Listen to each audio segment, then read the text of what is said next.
Welcome to the What Really Happened radio show. Putting America first, second, and third. Here is your host, Michael Rivero. And aloha, America. Welcome to our show today. It's Thursday, June 6, 2013. Sure happy it's Thursday. Sure happy it's Thursday. Sure happy it's Thursday. We've got a lot of stuff to talk about today. Just all kinds of stuff going on out there. Our phone lines are open. 800-313-9443. 800-313-9443. Manny is sitting in our control room, twiddling the dials, keeping us out of trouble, ready to answer the phone when you call on in. Today, of course, the anniversary of the assassination of Robert Kennedy and the framing of Sirhan.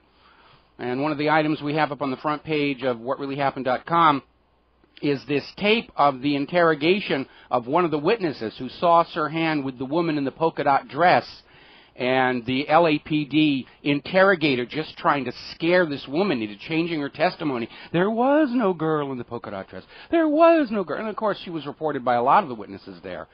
But no, Sirhan was the crazed lone nut assassin. He can't be seen with a girl in a polka dot dress. We've come to recognize the pattern all these years later here. We have a new gate to talk about to go along with Pentagate or Octagate or Heptagate or whatever it's getting up to. Trishka Gate. I think we're up to Trishka Gate by now.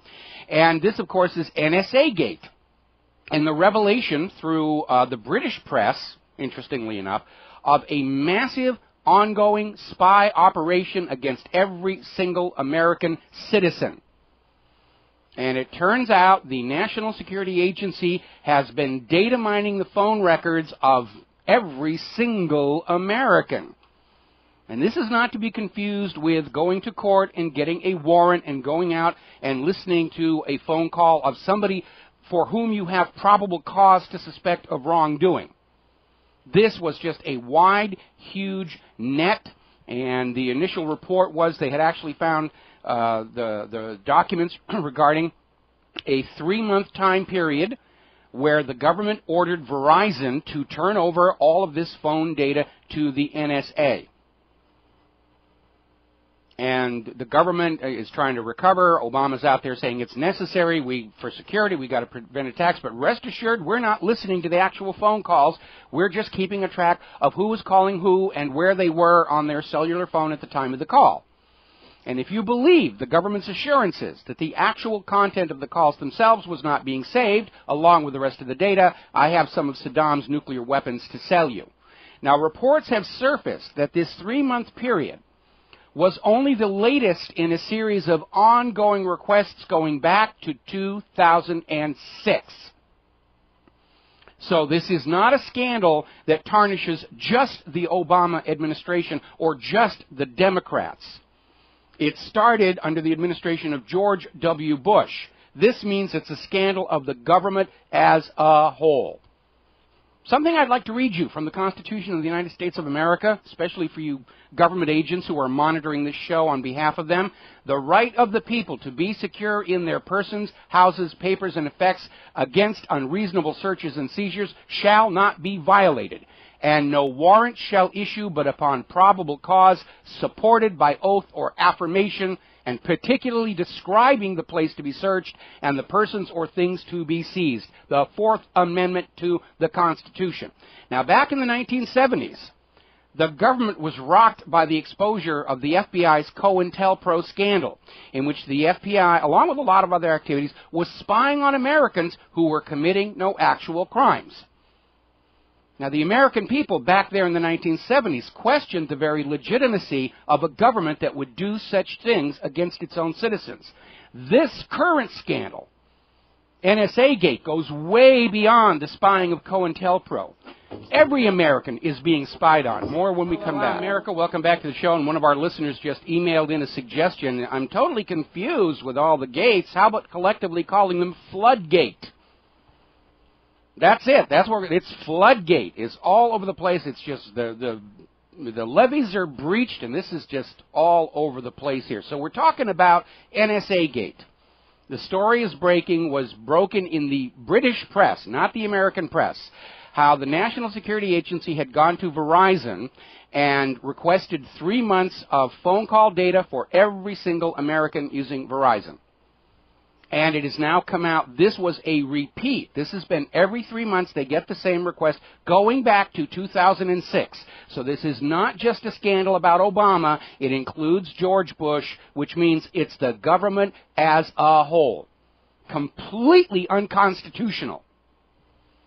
So before we went to the break, we were talking about the FBI's COINTELPRO scandal. Back in the 1960s, the FBI launched this COINTELPRO, or counterintelligence program, that was not directed against criminals, not directed against organized crime, not directed against terrorists. It was directed against Americans who did not agree with the government's agenda for war in Vietnam.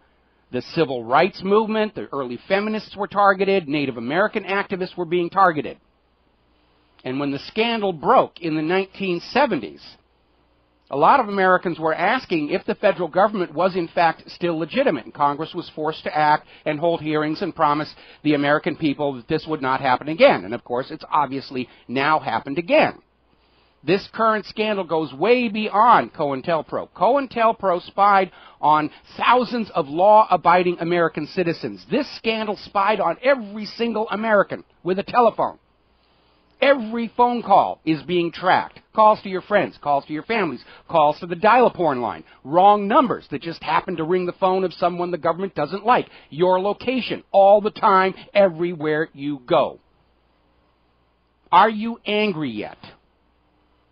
You should be. And if you are not, there is something seriously wrong with you. It is not the government's business to know who I am calling or where I am going, unless and until they have probable cause to believe I've committed a crime. And I don't think the government is going to be believed if they come out and say that all 330 million living Americans are suspected of some crime or another. So the NSA went to Verizon and they got daily records of your phone calls everywhere that you went. And it's a renewal of an ongoing practice going back to 2006. We actually got the court document that broke this story, linked to the front page of whatreallyhappened.com. And if you think it was only Verizon when they're casting a net to everybody in America, it's not just Verizon. And we are already seeing a story coming out from Business Insider saying that Verizon is just the tip of the iceberg, that every single American phone company was ordered to turn over the data on your phone calls to the National Security Agency for their big brand new cloud out there in Utah that will store it all. So let me see here, just off the top of my head, there are approximately 3 billion phone calls made in the United States every single day. And this spying has been going on back to 2006. And that means we're talking about over 7 trillion individual phone calls that have been saved and recorded by the NSA. And I really seriously doubt they have a court warrant or probable cause for all 7+ trillion of those records. It's just a complete violation of the Constitution, complete violation of your privacy here. Interesting little take on this came out of ex-Republic TV that NSA means now saving ass, because the government has become paranoid of the American people, and we've been saying that for a long time. All of these actions, reading your email, scanning your text messages, now they want backdoors so they can watch your video texts with each other. Personally, I think it's a bunch of dirty old men over there, and the government want to watch young kids sexting each other and get their jollies that way. Whoa, there's Cindy again. Whoa. One nation under surveillance. Probably ought to put that change into the Pledge of Allegiance on the wall here.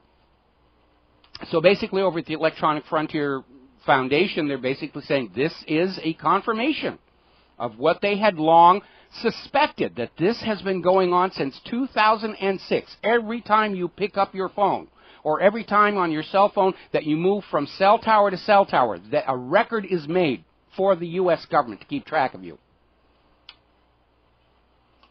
Now, obviously, the Obama administration can't deny this is going on. They've been denying it. There have been numerous lawsuits by EFF going back to 2006, and the government's response was, how silly, what a silly idea that we're keeping all of your folks. That's just paranoid, tinfoil hat, wacko conspiracy thinking.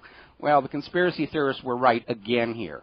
And so the Obama administration is defending this phone record collection. It's a critical tool in our fight against terror, blah, blah, blah, blah, blah, blah. So as I said, we're talking about a total so far of 7.6 trillion phone records collected on the American people. And I don't think they have probable cause for even a tiny fraction of that. Worse, you're paying for all this at both ends. The government is spending your tax dollars to spy on you. That facility they're building in Utah to store all this information costs $2 billion. And the costs incurred by your phone company to collect up this data and send it along to Utah is added onto your phone bill. Now, supposedly this is all authorized by the FISA court, the Foreign Intelligence Service Court. Now, the Foreign Intelligence Service Court was justified in evading constitutional restrictions with the claim it was only dealing with foreign intelligence issues. Well, here it is up to its neck in a domestic surveillance operation. It's all completely unconstitutional. And you ought to be just absolutely furious about this. It is not the government's business when you call your aunt to wish her happy birthday. None of their business. And it gets even worse than that, because apparently some of the companies that were subcontracted to build all of this data surveillance on you have ties to Israeli intelligence. Boy, oh boy, that should ring some bells for some long-time listeners and readers, because you remember in the weeks just before 9/11, the FBI uncovered the biggest foreign spy ring operating in the United States, operating for Israel, and it involved two companies. Amdocs, a company that processed telephone billing for all of America's phone companies, had Israeli links, was partly set up by Israeli government money, which gave them access to all of your phone records. And Converse Infosys, which was the Israeli company hired by the U.S. government to put phone tapping equipment into the domestic phone system. So it's already hardwired to collect the content of your calls. So this assurance that all the NSA is collecting is who called, who did they call, where were they located, how long did the call last. If you believe that one, you are dangerously naive. They're saving it all. I think that's what they mean when they say this is just the tip of the iceberg. It's going to get a lot worse. So we have these secretive Israel-linked companies bugged the U.S. telecommunications grid for the NSA and probably for Israel. And it's so reckless disregard, apparently one of the owners of one of these companies lost their security clearance because of all their playing around with various Israeli spy issues, and they still let them set this thing up. Just absolutely amazing. Now, another story, and this was reported over at the Daily Sheeple and actually a couple of other places, how the Department of Homeland Security has reaffirmed that they have the authority, they think, to conduct warrantless electronic surveillance on Americans based on a hunch. He looks suspicious, therefore we're going to go in and read off the memory of his cell phone, his tablet, his laptop, whatever. And they can simply copy the data and add it to the database over at Homeland Security. Now they're saying, oh, we're fighting terrorism and we're fighting child pornography, which sound laudable, but obviously the potential for abuse is really quite severe. Now, when I put this article up at whatreallyhappened.com, I added a photo. I was talking about this yesterday. There's a company called spycoins.com, spy-coins.com. They used to advertise at whatreallyhappened.com, and they make and sell American coins, actually British coins as well, that are hollowed out. You can open them, and inside there's enough room for a micro SD memory card. Now, these cards are up to 64 gigabytes of data, and that is a lot of room. When I ran a test on mine, I used my wife's entire body of computer files for all of her music. And I still had enough room left over for my bikini pictures collection. So anyone who really is hiding something from the government, they're not going to have it on their cell phone. They're not going to have it on the tablet. They're not going to have it on the laptop. They're going to have it jingling around in their pocket inside their pocket change or hidden somewhere else. It's only the ordinary law-abiding U.S. citizen who has their private lives and business secrets looted by the government. The guilty walk free while the innocent are punished, and that, my friends, is dictatorship.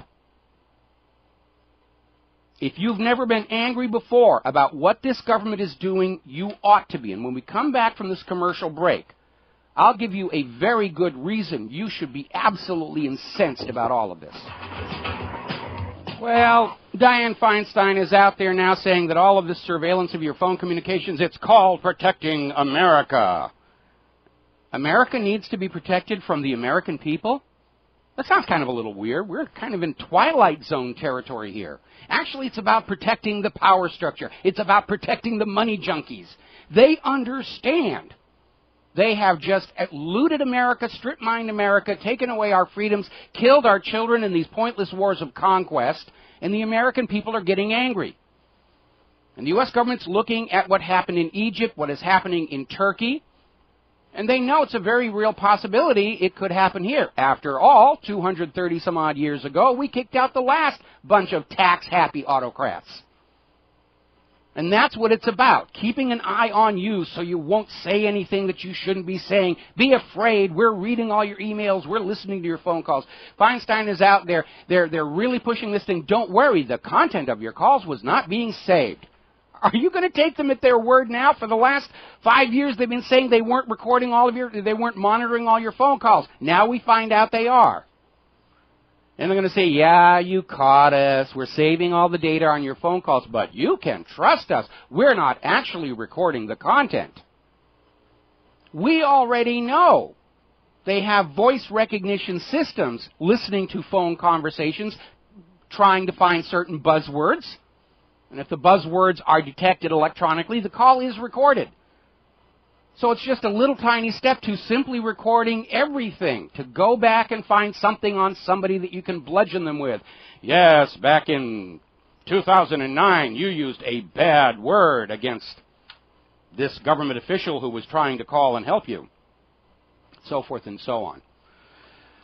Now, I want to give you a real good reason why you should be absolutely infuriated about this, and it goes back to the Clinton administration and something called the Asia-Pacific Economic Conference. This is a conference that is held at regular intervals around the Pacific Basin to stimulate trade between Asian companies and the United States, North America. Canada, Mexico is involved in this whole thing. They actually had it here in Hawaii during the Bush administration. My wife and I actually got invited to it to help support Hawaii's then-growing film industry. We had to get cleared by the Secret Service to attend because Bush was supposed to show up. He wound up not showing up, and that was the end of that. But that's what this conference is all about. It's supposed to be building business.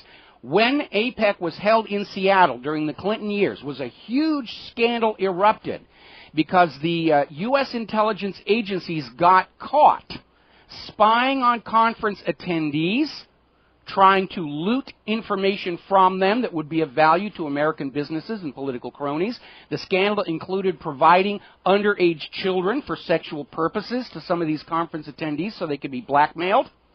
It was a huge, huge scandal. And what it came down to, I mean, not just the APEC in Seattle, there have been dozens, hundreds of government people who have access to this information that is being monitored on your communications, who take that information for personal financial gain, insider trading. Oh, Bob over there has invented a new product. He's going to be releasing it from his company in 2 weeks. We just need to go over and buy some stock in his company now and we'll make money. That's called insider trading. It's against the law. And what it reveals is an attitude on the part of the government that you and your intellectual property are by default the property of the government itself. That if they're watching you and you come up with a really cool idea, they'll just take it. And they'll use it for their own profit.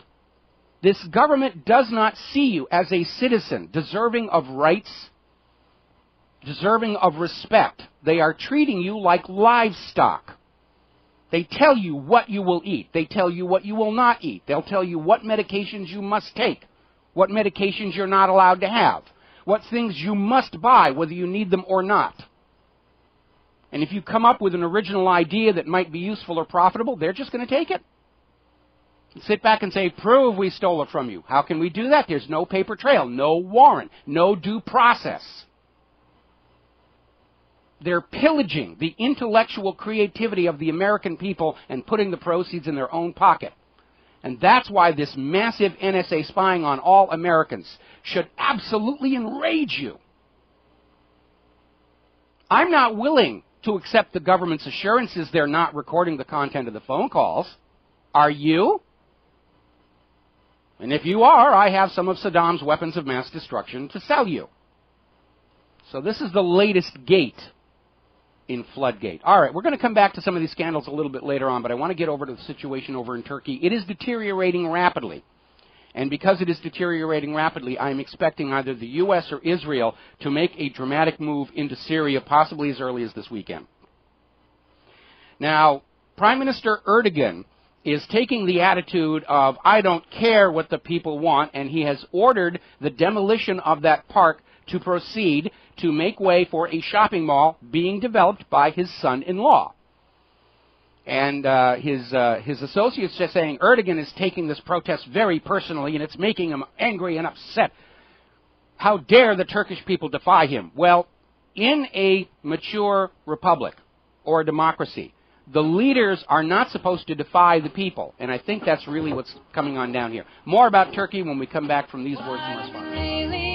And aloha, America. Welcome back to the show. We're talking about the rapidly deteriorating situation over in Turkey, and Erdogan's attitude is, you will do what I say.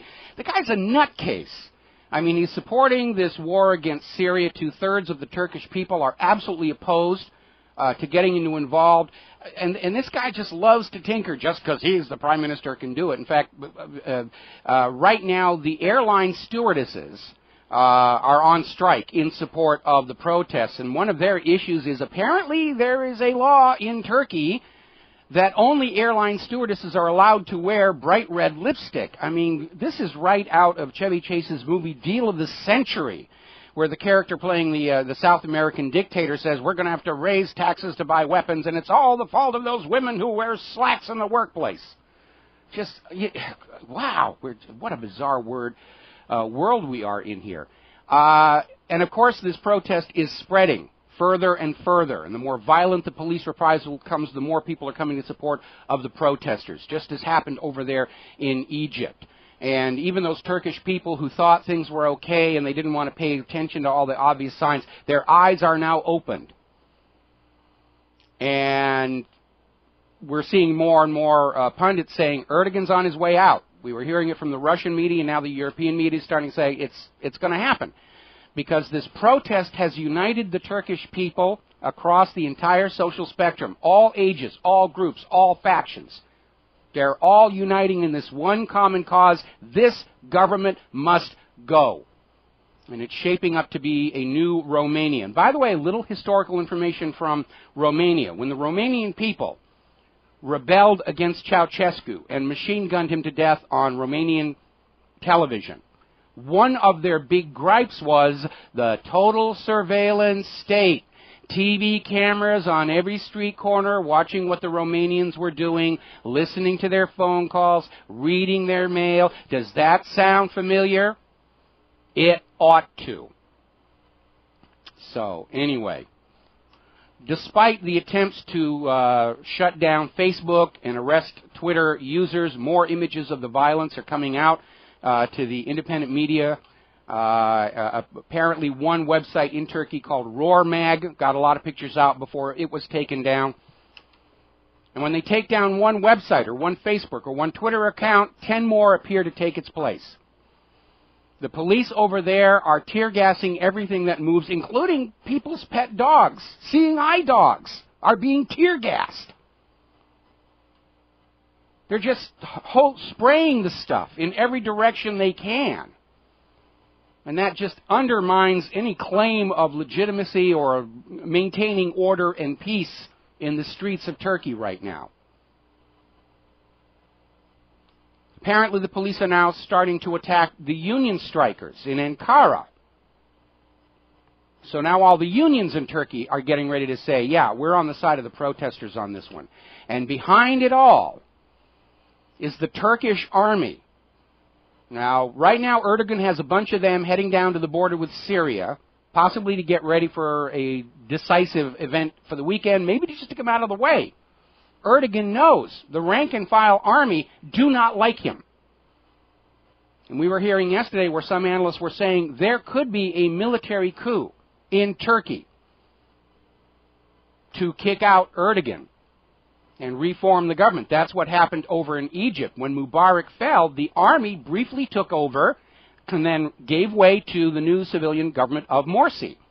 That could also happen in Turkey.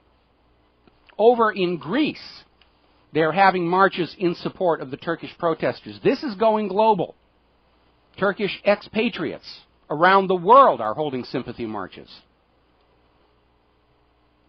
This push to create a global government and a global fascist banking cartel has set the stage for a truly global revolution, where the people of planet Earth are going to stand up all at the same time and bring down this huge Ponzi scheme, global banking scam, all at the same time. Down in Syria, of course, they're absolutely delighted over what Erdogan has wrought up in Turkey, and so am I. Let's see. Now, getting on to the rest of Floodgate, and that's what we're going to be calling it from now on. More and more analysts are coming forward and saying that despite the assurances from Eric Holder's Department of Justice that he did not commit perjury, most people are going back and looking at his statements and say, yeah, he did. He did. He perjured himself about this Associated Press intimidation scheme. And that's the problem when you lie for a living. You can't keep track of all the lies. And sooner or later, the old lies come back to bite you, to contradict what you're saying now. And that's one of the most powerful and valuable tools of the independent media, is when a politician gets up and says, I say X, we can go back and we can find the video where they said Y, and hold it up and say, all right, how do you explain this? It's like on 9/11 when we found that BBC report that claimed Tower 7 had collapsed 27 minutes before it actually happened. We go to the BBC and say, all right, explain this one. And all BBC said is, well, we destroyed the original raw videotape, so we really don't have an answer for that. And if you don't just accept that this is how it all happened, you're just a tinfoil hat wearing crazy conspiracy wacko cuckoo type person. They keep going on this way. Tinfoil hats are going to become fashionable. But he did commit perjury. Of course, he's out there saying he won't step down, which is what John Mitchell was saying just before he got fired. And Holder actually had the unmitigated gall to come out and say that he has great respect for journalists.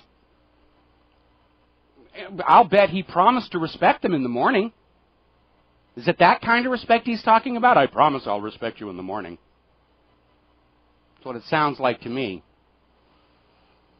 Now, over at the Internal Revenue Service scandal, which is continuing to grow, it's getting a little bit intense over there. And apparently, Congressman McDermott actually screamed at Megyn Kelly on the news, telling her, stop it! You've got to stop asking these questions! How dare you ask these questions? That's the job of the corporate media, and I'm glad some of them are starting to stand up and do that job. What a surprise to find the independent media and the corporate media now allied in this push to find out just what has gone wrong with the United States of America. Meanwhile, outside the Today Show in Rockefeller Plaza, an individual screaming about government corruption and the IRS scandal slashed his wrist right in front of the crowd. That's how crazy it's getting. Now, interesting, there's a bit of a subtext that we're hearing, where there's this AP, DOJ scandal, IRS scandal, EPA scandal, Fast and Furious scandal, now NSA Gate. And we're hearing this subtext about maybe now's the time to limit First Amendment rights. Really, the advent of the Internet has, remember up in Connecticut when they passed that law to keep all the photos and data from Sandy Hook secret? And the Connecticut official who pushed for that law was saying, well, you know, with the rise of the Internet, this whole Freedom of Information Act thing, they can just take that information completely out of context. No, we'll take the information, we'll take the raw data, which is what the Freedom of Information Act guarantees us access to, and we will analyze it for ourselves, and we will come to our own conclusions. And that is what they are finding such a threat. And so they're talking about it's time to limit the First Amendment. And, of course, it's targeted primarily on us in the independent media.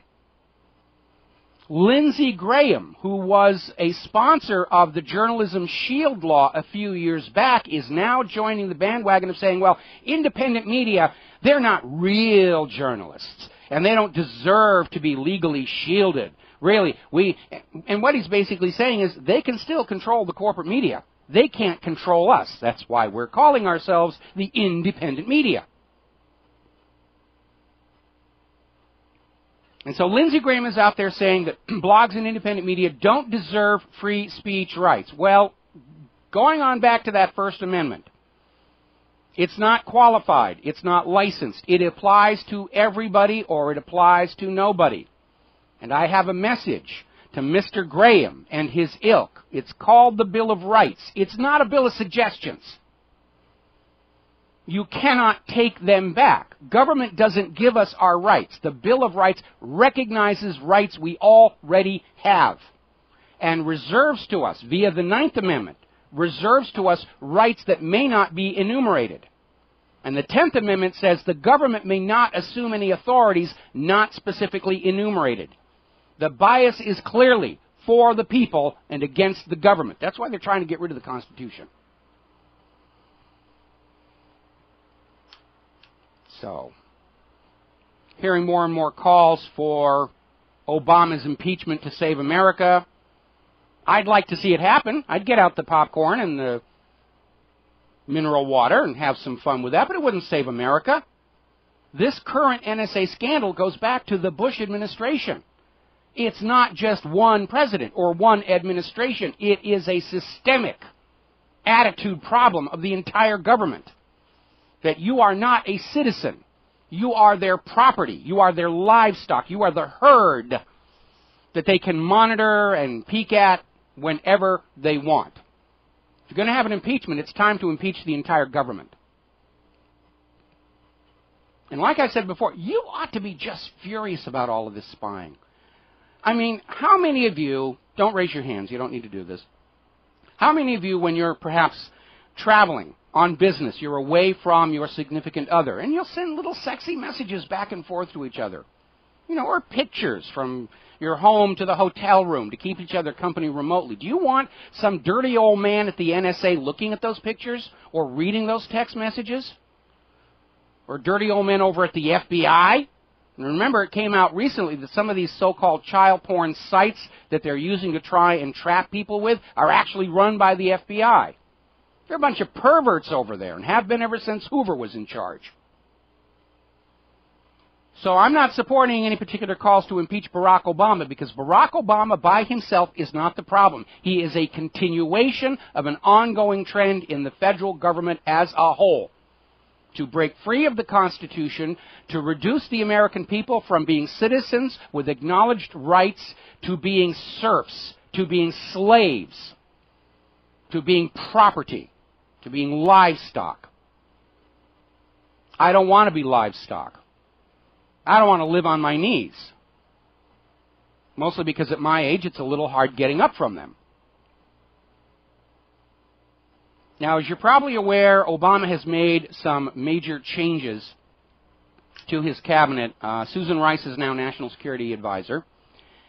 And Susan Rice was always gung-ho for going into Syria. So these shifts in the Obama administration are putting an action in Syria on the front burner. And don't forget, over the last weekend, Condoleezza Rice was doing all the talk show circuit saying that the United States doesn't have a choice in Syria. They have to invade. Of course the United States has a choice. They can stay home. It's Condoleezza Rice wants to send your children to die in Syria for the bankers, for the oil, for almighty Israel. And my reply to Condoleezza Rice is, you know, I think that oil tanker that they named after you went to your head. But if you really feel strongly about Syria, here's your rifle, here's your parachute. Watch your head getting into that transport plane, and we're going to call Assad and tell him you are on your way to kick his butt all by yourself. But after that whopper we were all told about Saddam's weapons of mass destruction, you will forgive the American people if we sit this next war out and keep our children safe at home. I will believe Condoleezza Rice is sincere in her concerns about Syria when she's out there on the front lines herself. Until then, I'm not interested. If this war is so great and necessary, why are you over here trying to get us to send our kids over there? I don't think so. Not going to happen. Now, there's another kerfuffle kicking up over Samantha Power, who is being promoted into Susan Rice's old job as U.S. Ambassador to the United Nations. And apparently, the concern is that Samantha Power isn't pro-Israel enough, that she actually, many, many years ago in 2008, expressed a smidgen, a microscopic, tiny bit of sympathy for what the Palestinians are going through. And so all the pro-Israel groups in the United States are standing up to prove that once again they are in control of the political process, and by golly, they're going to make sure that Samantha Power is not confirmed. Remember this quote? I want to tell you something very clear. Don't worry about American pressure on Israel. We, the Jewish people, control Israel, and the Americans know it. This was spoken by Israeli Prime Minister Ariel Sharon October 3rd, 2001 to Shimon Peres and was reported on Kol Yisrael Radio. That's their attitude, and they're out to prove it one more time. They're going to go after Samantha Power. Now, getting on into the situation in Syria, as you're probably already aware, the Syrian government forces succeeded in retaking the city of Qusar from the hired mercenary army. And, of course, the United States has condemned this. How dare the Syrian government move in and take a Syrian city away from our hired mercenaries? Harumph, harumph, harumph. So White House spokeslug Jay Carney is out there saying the U.S. in strongest possible terms condemns Assad's assault. What they're ticked off about is his victory. He won. And by the way, videos are already coming out of Qusar showing the Syrian people cheering and having a great time. Because those rebels were in there doing ethnic cleansing and all these other horrible, horrible things. The Syrian army has recaptured the Israel-Golan crossing from the hired mercenaries. We're getting word that was a pretty intense battle, including heavy artillery. Now, there's something very bizarre going on Twitter, and I think we need to pay attention to it. For reasons of history, the Israeli army is flooding Twitter with a recreation of the 1967 glorious war as it happened. It's a historical pageant, historical recreation about, yes, we're dropping bombs on these people, and these people are shooting back. And I don't think it has anything to do with entertainment value, because I'm certainly not going to tune into that. But what it is, it's flooding Twitter with all kinds of reports of Israeli military action that are known up front to be bogus. And this could mask or confuse reports about Israel doing something here and now today. Remember 9/11? They were having that drill about hijacked planes crashing into buildings right at the same time 9/11 was happening, and that's why the air traffic controllers were so confused and ineffective. They didn't know what was a drill and what was real. And it looks like this Twitter campaign by Israel is more of the same. We'll be right back. Whoops. And aloha, America. Sorry about that technical goof at my end. And we're talking about what's going on over there. A couple of breaking stories I want to get to before we get back on the regular talking points. Apparently, Lindsey Graham has come out and made this statement that he's glad the NSA is gathering all the phone records because that way, when he makes a phone call, he knows he's not talking to terrorists. Well, if that were really true, doesn't he already know that without the NSA monitoring his phone conversations?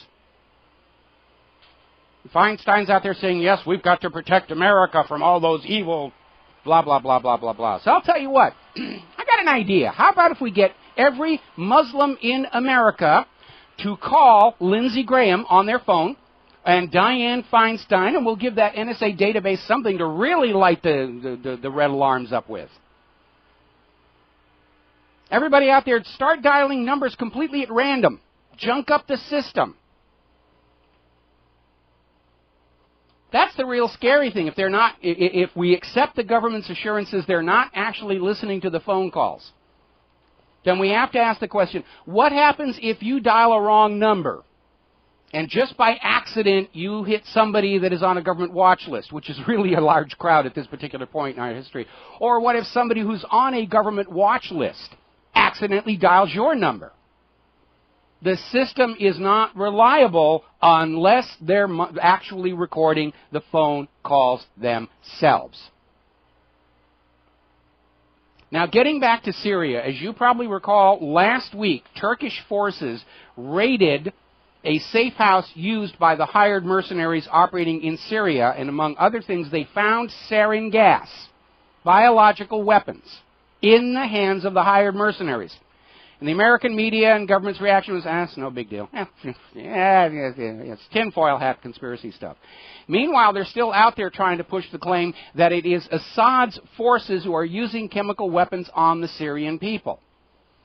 And they were relying on, apparently, this evidence from France based on laboratory tests to prove sarin nerve gas had been used by government forces in Syria. Now, this is completely bogus, because even if you have a soil sample that shows contamination by sarin, your lab test isn't going to show where it actually came from, and it certainly has no way of saying just who pulled the trigger on the sarin. But France is out there saying, oh yes, we've got soil contaminated with sarin, and this proves it's Assad. And it's a completely bogus, unsupportable claim. And I'm not the only one to say so, because now the United Nations has issued a statement saying that the validity of this information is not ensured, which is UN speak for liar, liar, pants on fire. And they're absolutely right. It's an unsupportable claim that a soil sample contaminated by sarin points the finger of blame in a particular direction. It just isn't. We're going to take a break for station identification. Join us on the air, 800-313-9443. We'll be right back. Hello, America. Welcome back to the show, and we're talking about what's been going on in Syria. And interestingly enough, along with all of this other stuff going on, there's a report of a serious health crisis in Syria. The World Health Organization is warning of serious outbreaks of disease in Syria: typhoid, cholera, measles, and tuberculosis. And they're saying it's all due to the disruption of Syria's health system caused by the evil Assad. Actually, the disruption to the health service is caused by the invasion of the hired mercenary army for the overthrow. But we shouldn't rule out biological warfare. I mean, if the hired mercenary army are packing and willing to use sarin nerve gas on the people, we may presume they're equally willing to carry in vials of pathogens and use them to sow disease among the population. I mean, the hired mercenaries, by using sarin gas, they've already broken all the laws and treaties regarding weapons of mass destruction. You think they're only going to use just one? I don't think so. Meanwhile, rockets launched from Syria have hit the Lebanese town of Baalbek. At least 5 rockets. Nobody knows who fired them. But again, would Assad pick a fight with Lebanon right now? Of course not. Would the hired mercenaries try and provoke a fight between Lebanon and Syria to complicate Assad's problem? Of course they would. Meanwhile, a Pentagon official who declined to be named, and there's a red flag right there, is saying these Russian amphibious warships that have been deployed to the Eastern Mediterranean, they're carrying weapons to aid the Syrian regime. Like, that's a bad thing. When you've got the U.S. and Israel and everybody else caught sending in weapons to the other side.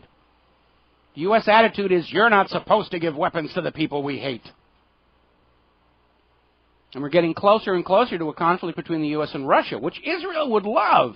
If the U.S. and Russia blew each other up, And Israel, with their nuclear arsenal, would say, all right, we're in charge of the Mideast oil now, and that means we're calling the economic shots for the rest of the world. You stupid Russians and you stupid Americans, you fell for it. Anyway,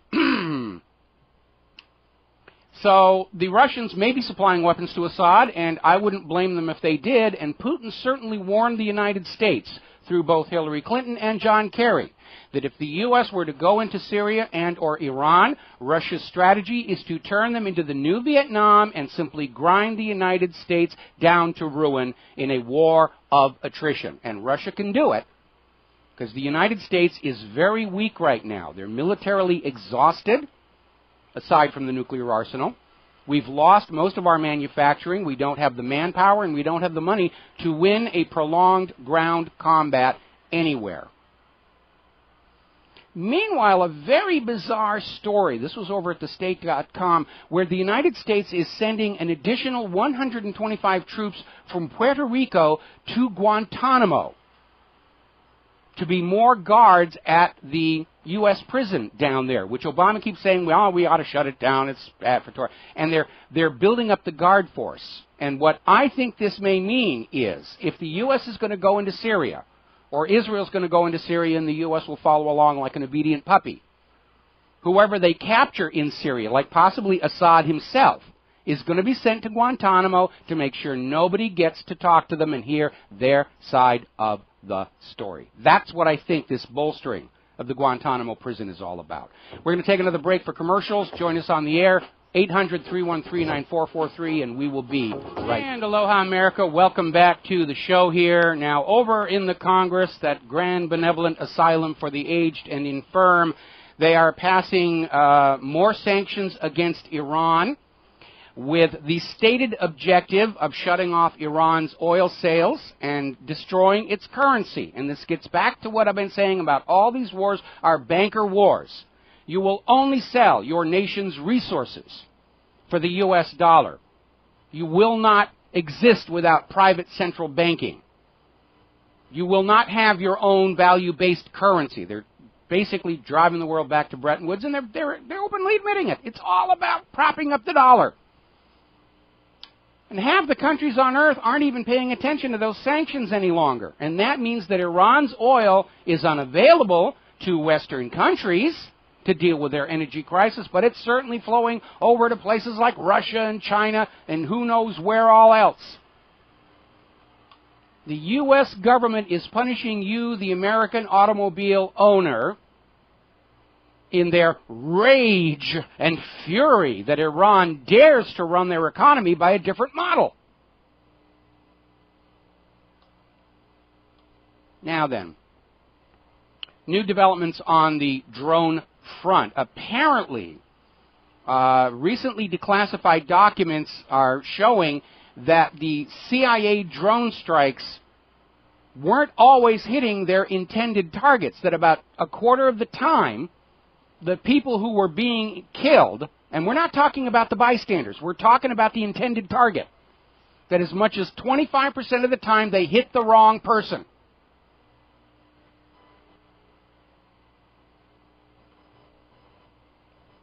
So it's a terror campaign is what it is.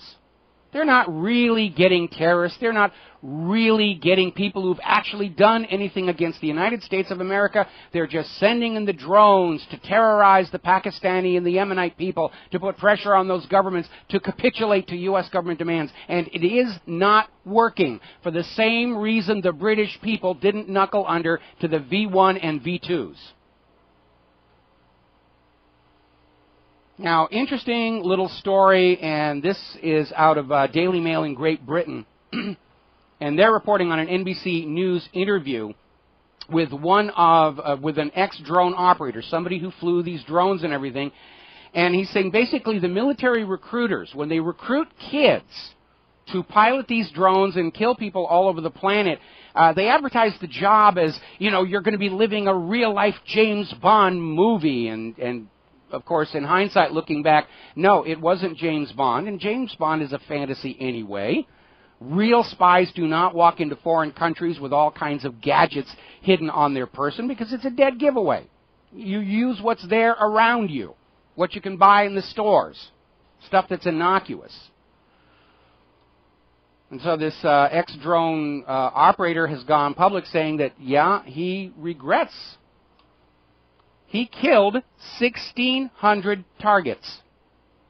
And I imagine he's having some severe moral qualms about that. It's a lot of people to kill. He qualifies as a mass murderer. Almost qualifies as a tyrant, all on his lonesome here. All right, we're going to take a phone call. Alex up in Vancouver. Aloha, Alex. Welcome to the show. What's on your mind? Hello, Mike. I heard an interview with Greg Hunter from USA Watchdog the other day with Catherine Austin Fitts. Now, she was Assistant Secretary of Housing under the first Bush administration. Yes. And she made some very interesting insights. She refers to the big map or the big picture. And she says part of what we're seeing in the economy at the moment is a global re-engineering of governance and asset management, where we're shifting assets into corporate hands and shifting liabilities back into government hands. Meaning the people. She says, yeah, absolutely. That's fascism. And she says, that's fascism.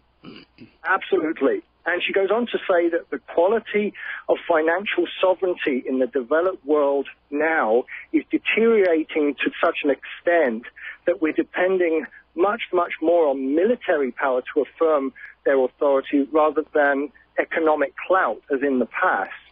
But she goes on to say something quite interesting. She says that in her experience, there are several ways out of our predicament. She said, number one, fundamental economics. Just get the crash over and done with and let things go back to normal market economics. Number two, which is where we are right now, is war and depopulation. She said what's happening now is a harvesting of certain areas to keep the game going, centralizing wealth and composting, that was her words, composting the next place or next group of people to keep the game going. And she said ultimately the best way to move forward, which she refers to as tremendous technology. She says, let some of that technology out of the laboratories that hasn't been allowed out yet to increase productivity in all markets, because there is enough for everybody if it's managed properly. She said what we have is very much a political problem and not an economic problem. And I urge anyone to go and see the interview. It was very, very interesting. Well, I'm in agreement with much of what she says. It is a political problem, but it is, in fact, also an economic problem because we're coming back to those money junkies who are calling the shots.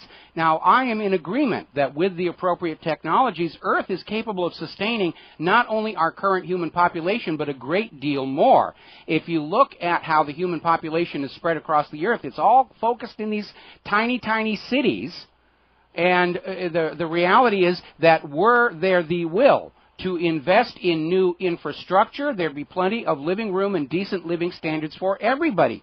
But the money junkies don't want to spend the money if they think that somewhere down the road they're not going to get a return on investment from the people.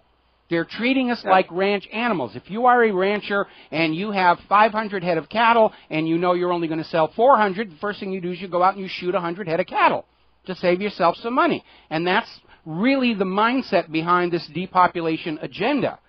The money junkies don't want to spend the money to take care of the human race. And it's kind of a real sick irony because in order to maximize their profits, it was the money junkies that set up these large cities and corralled everybody in and made them dependent on corporations for their food, water, medicine, and everything. And now that the human population, are turning into useless eaters because of the collapse of the Ponzi scheme central bank, they just want them to go away.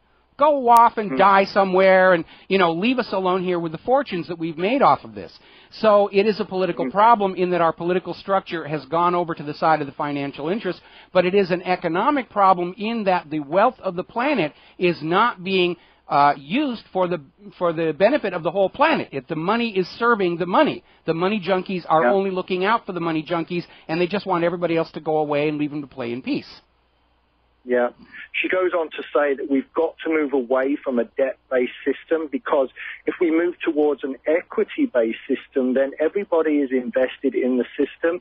And as she says, you're less inclined to drop bombs on something you're invested in. And I thought that was a very good point. Well, she's absolutely right about that. I mean, debt-based economies never work. They never last. That's why when the United States finally kicked out the British government and the Bank of England, more to the point, they came up with a public currency that was truly a public utility. And, of course, the private central bankers can't stand that. They can't compete against it. So we have people like Alexander Hamilton, who came in and pushed the first Bank of the United States. When that charter expired, we literally wound up in the War of 1812 because Congress refused to renew that charter.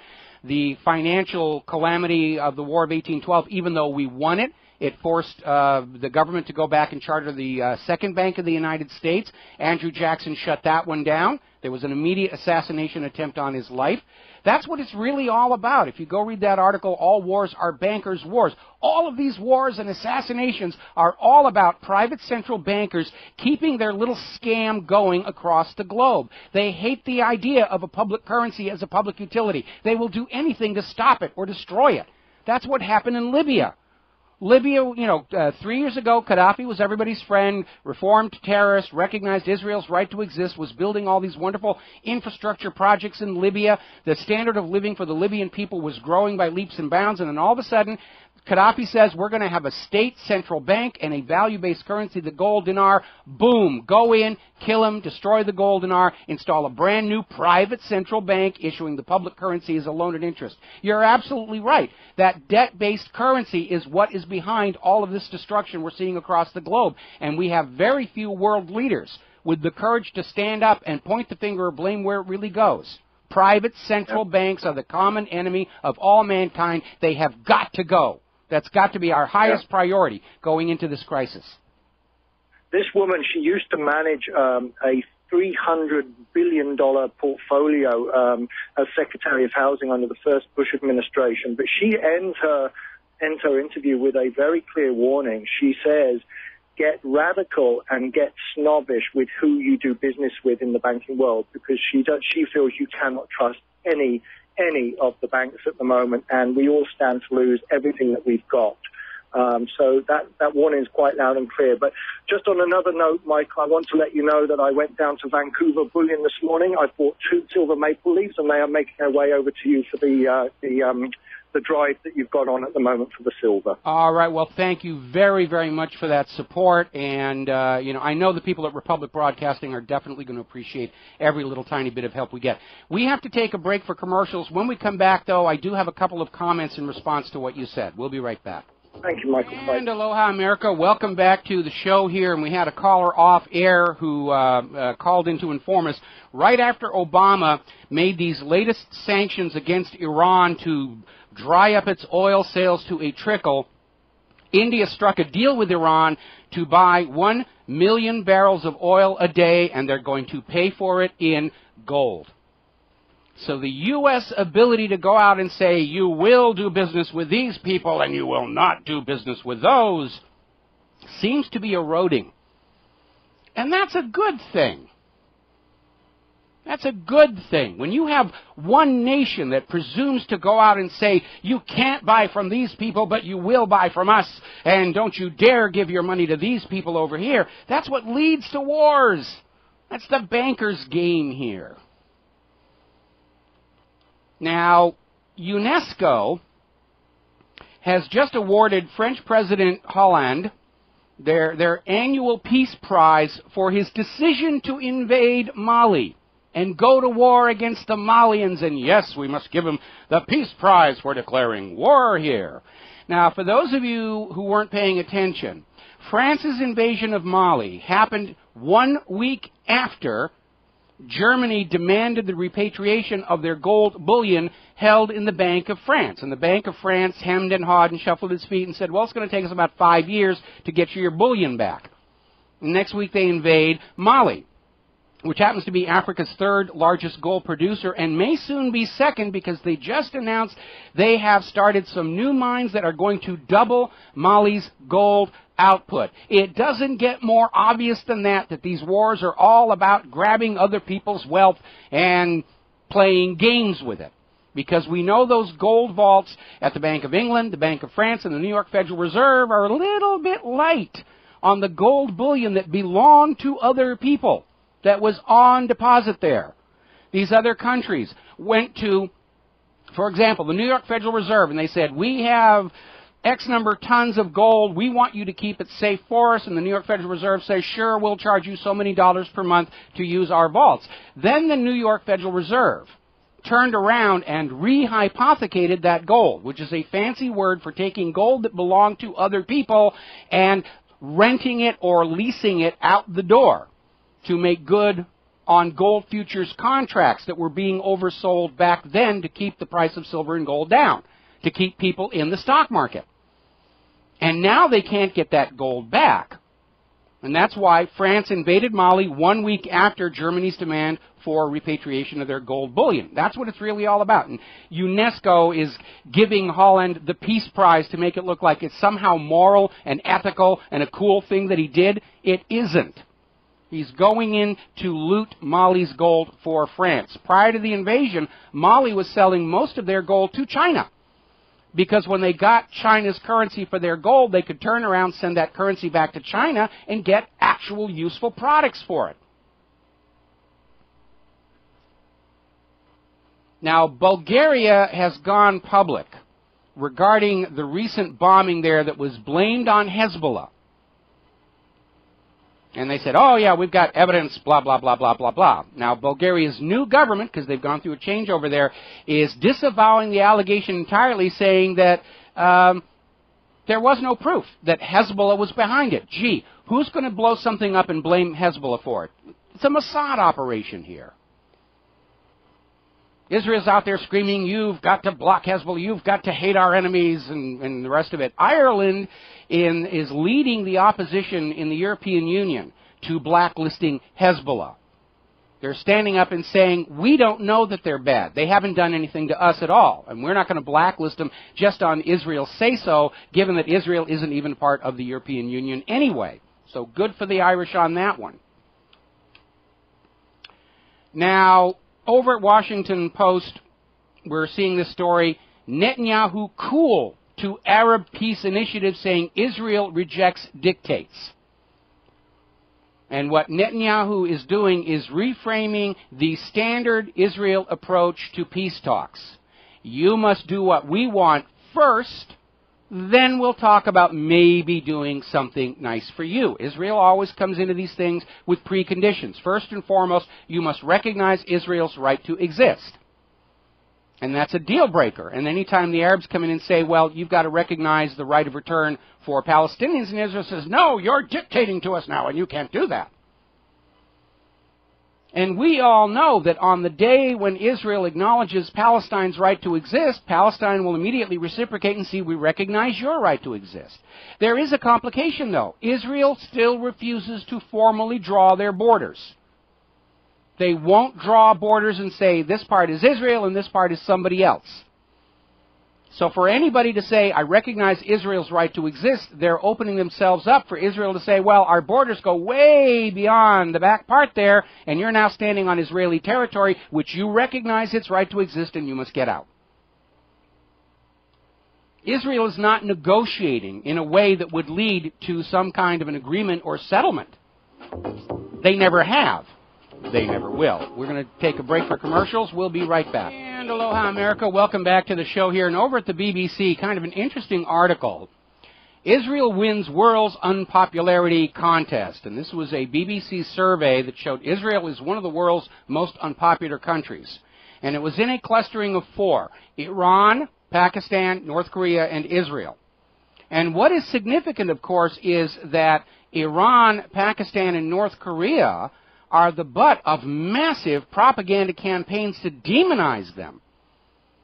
And with that much propaganda, people say, oh, bad Iran, bad Pakistan, North Korea. Israel, on the other hand, mounts massive propaganda campaigns about how great they are and bastion of democracy and we're the victims and feel sorry for us, and it's not working. It is clearly not working. Now, a while back, Israeli General Moshe Dayan stated as official Israel policy, quote, Israel must be like a mad dog so that everybody will fear it. And you know something? It worked. Because now the world sees Israel as a mad dog. Be careful what you wish for there, Moshe. All righty. Now, South African organizations are calling for Israel to be excluded from diamond processing. Now, as you're already aware, Israel and Israeli interests dominate the world market in diamonds. They've got a monopoly. Anytime somebody stands up and says, hey, we've got diamonds too that we want to sell, we get this propaganda campaign. Oh, those are blood diamonds. Those are conflict diamonds. You don't want to buy those diamonds that will lead to pain and suffering and terrible things. You want to buy diamonds that go through Israel hands because, of course, that has nothing to do with the pain and suffering that we're seeing going on in Palestine here. But we have all these human rights groups, trade unions, and various other civil society organizations are calling for the Kimberley Process Certification Scheme to exclude the nation of Israel. They're saying it's time to open up the diamond market for competition. We all get that propaganda on TV, you know, diamonds are rare, diamonds cost so much because they're so rare and hard to find. Bull biscuits. That whole rarity thing is a myth. There are enough of those carbon crystals for every married woman to have at least one. You go into a shopping mall, there are going to be 3, 5, 7 stores filled with these carbon crystals. And they got you to believe that these are rare, and this is the reason you got to pay so much for them. In a pig's eye. Diamonds are not forever. Diamonds are just another scam. They've got you convinced there's a scarcity so that you'll shell out all your money for this little tiny piece of crystallized carbon. They're not rare. Not when they're everywhere in our society. That's not rare. So, we could just stop buying diamonds. If you want to boycott Israel, just stop buying diamonds. Find something else to adorn your wife with. Something you make yourself. Most women, I know my wife certainly would be very touched by jewelry you make yourself for her. Anyway. Now, of course, they're having the Bilderberg conference, hugely expensive hotel, and massive, massive security. Paid for by the taxpayers. These are some of the richest, most powerful people in the world, and they show up at this expensive hotel, and they expect the local taxpayers to pay for all their protection and security.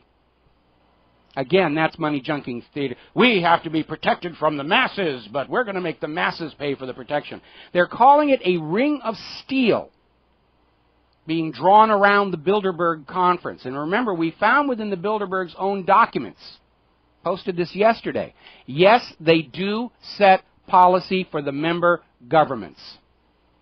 They're out there hatching their plots and plans. So we'll see what comes out of that. Now, we have been talking for a long time about how the medical industry needs you to be sick so they can sell you a cure. How the financial industries need to keep you permanently in debt so they can make money off of you.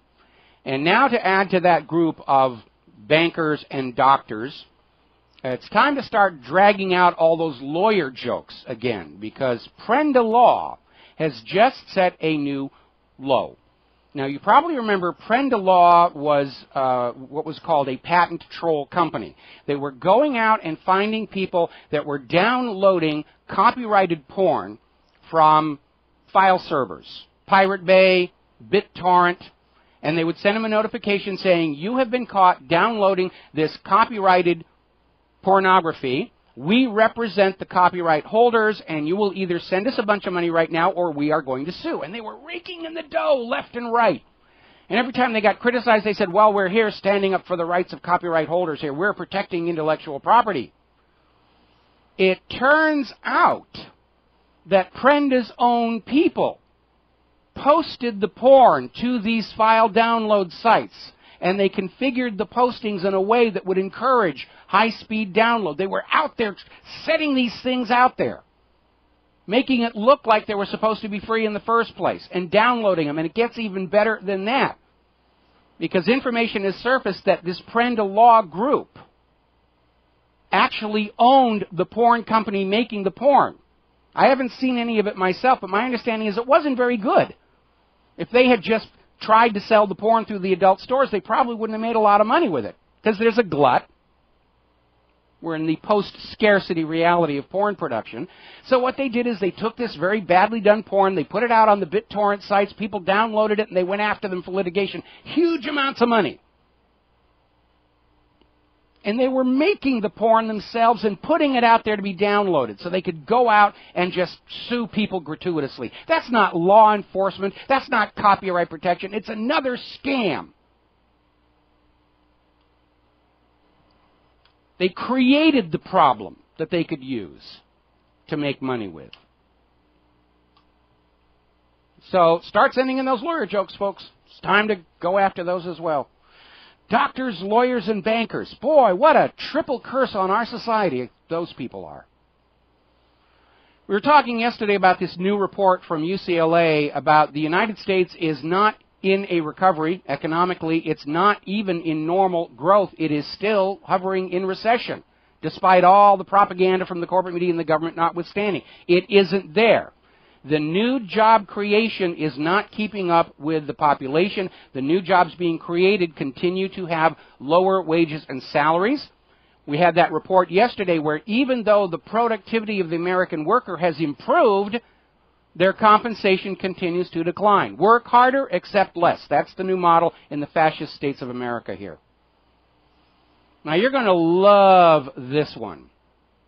This is up in Abbotsford, British Columbia, where apparently in order to discourage the homeless from congregating in this area in the middle of town, they brought in a truckload of chicken feces, manure, and just spread it on the ground so the homeless would go away.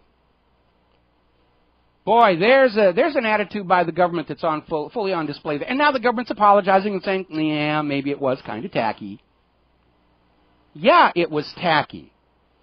You, the government, you, the bankers, created these homeless, and you don't want to deal with it, and you don't even want to look at the damage you've caused to the country.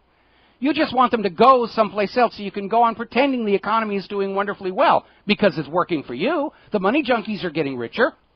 They don't want to be reminded that their wealth did not come from products and services, but from scams, from looting the public. All these people who worked so hard to build the economy of a nation, and then it just got scammed away.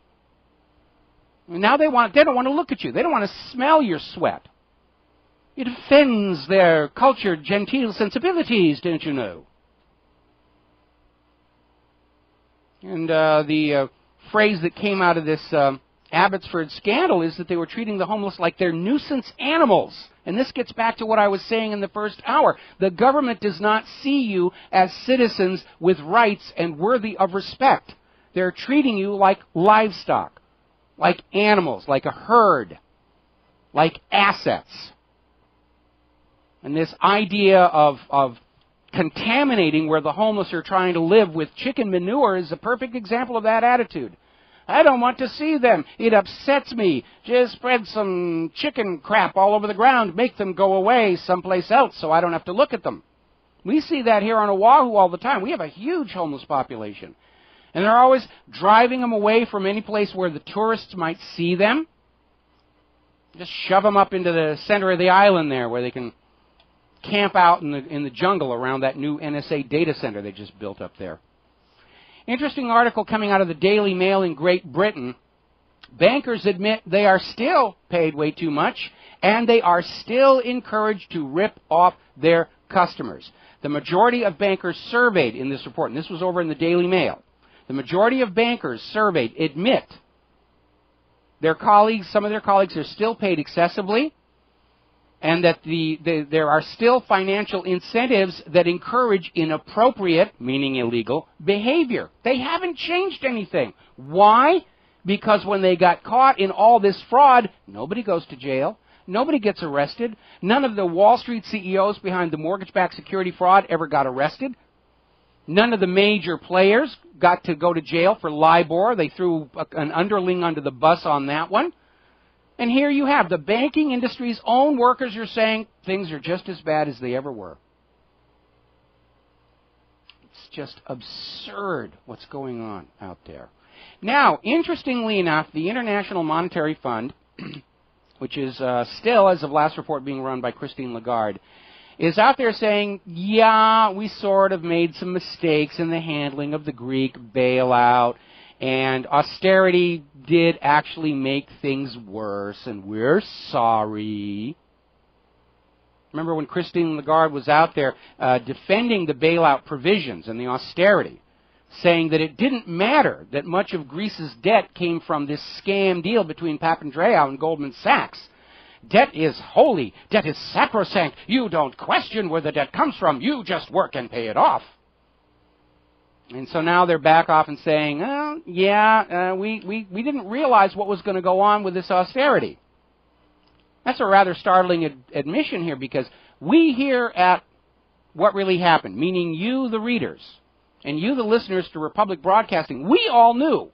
We knew right from the start. When austerity was imposed, employment and tax revenues were going to drop because there were no private sector jobs to absorb the fired public workers. And that meant right from the start, austerity was never actually going to improve the ability of the government to repay loans to the private central the private central bank. Which is exactly what happened, and we predicted, we warned, this is what was going to happen. That austerity was actually going to reduce the government's ability to make payments to the private central shark. And so we are left with the inescapable conclusion that the readers of What Really Happened and the listeners to Republic Broadcasting are really quite a bit smarter than Christine Lagarde and these other money junkies. So why are they still calling the shots at all of these private central banks? Because they believe they'll go along with the scam. They'll go along with the fantasy. They don't want anybody in their ranks who's actually in touch with what's going on in the real world here. Give you another example of money junkie thinking. As you know, they're getting ready for the G8 summit up in Ireland. And the location for the G8 summit happens to be near a town that has really suffered under the economic downturn. Well, they don't want all these G8 bankers and world leaders and economists seeing that things are really, really bad out there. So this North Ireland's government spent £2 million British pounds printing up phony storefronts on canvas to tack over the real storefronts, to make it look like the butcher shops are full and the baker shops are full and it's all this very pretty Disneyland-like Main Street. They don't want to spend the money to actually make life better for the people, but when the big bankers show up, oh, we got to cover it over. Is that not one of the most absurd things you have ever heard in your life? Printing up these cloth fake fronts to hang over the stores so they look like they're prosperous and comfortable. Well, you can't eat canvas, no matter how pretty it's painted here. Going to go to the phones here. Russ in Arizona. Aloha, Russ. Welcome to the show. What's on your mind? Just a quickie, Mike. What you were talking about treating us like animals? Yes. The correct word is goy. Well, I don't want to go into that because, you know, I have a lot of people coming and say, well, when you say money junkie, you mean the Jews. And no, I don't. There are money junkies who are not Jewish. Okay? Yeah, but most of them and I don't want to get into this whole thing because then they're going to be screaming, oh, you're being an anti-Semite again here. The problem is, hang on, the problem here is, thank you very much for the phone call. The problem isn't a race. The problem isn't a religion. The problem is a psychiatric disorder, a real one, not listed in that American Psychiatric Association diagnostic manual, I might add. I looked through that thing. You know, and excess greed is not listed as a mental illness. So the problem is a behavior, which is why I call it money junkyism, money addiction. And again, I don't have a problem with people getting rich by providing a good product or a good service or something that we voluntarily trade our money for. The two examples I always use are Steve Jobs, who got rich off the Apple II computer, or James Cameron, who makes all these really cool movies.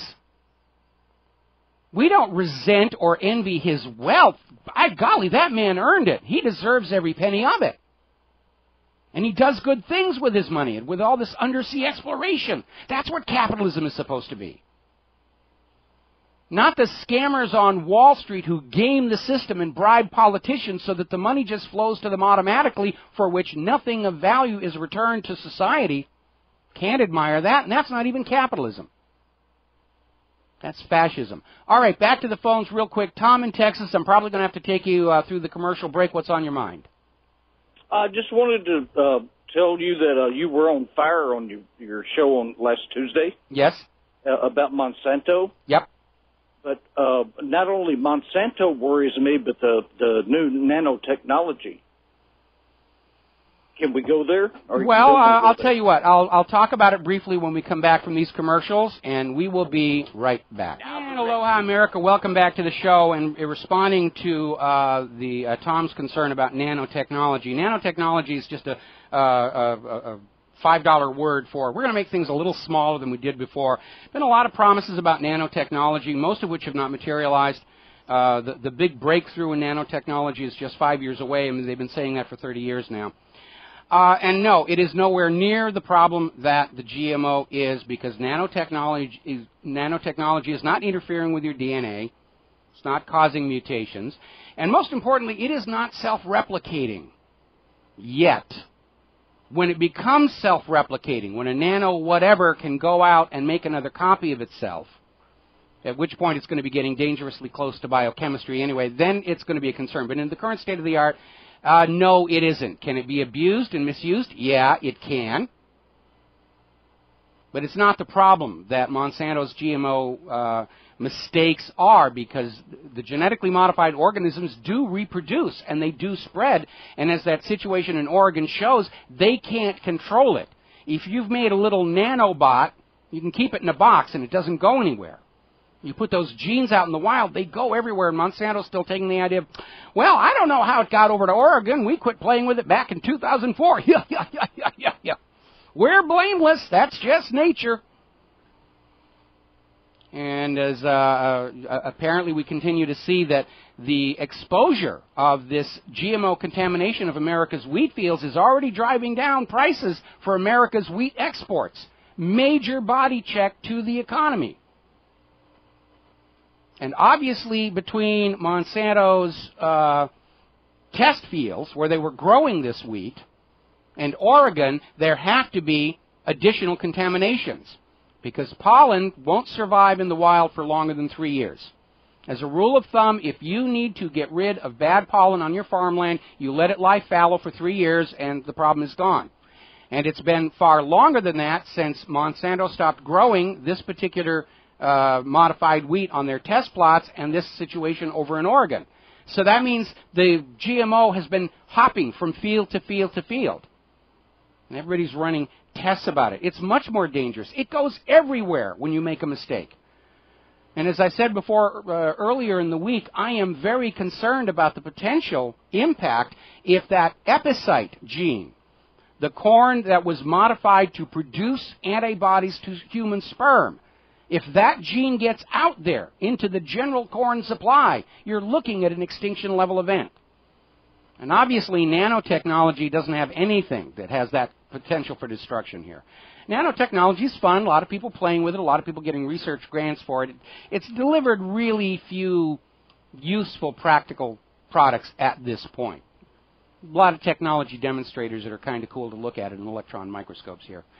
By the way, Michael Crichton did actually write a book about nanotechnology called Swarm, which is a fascinating read.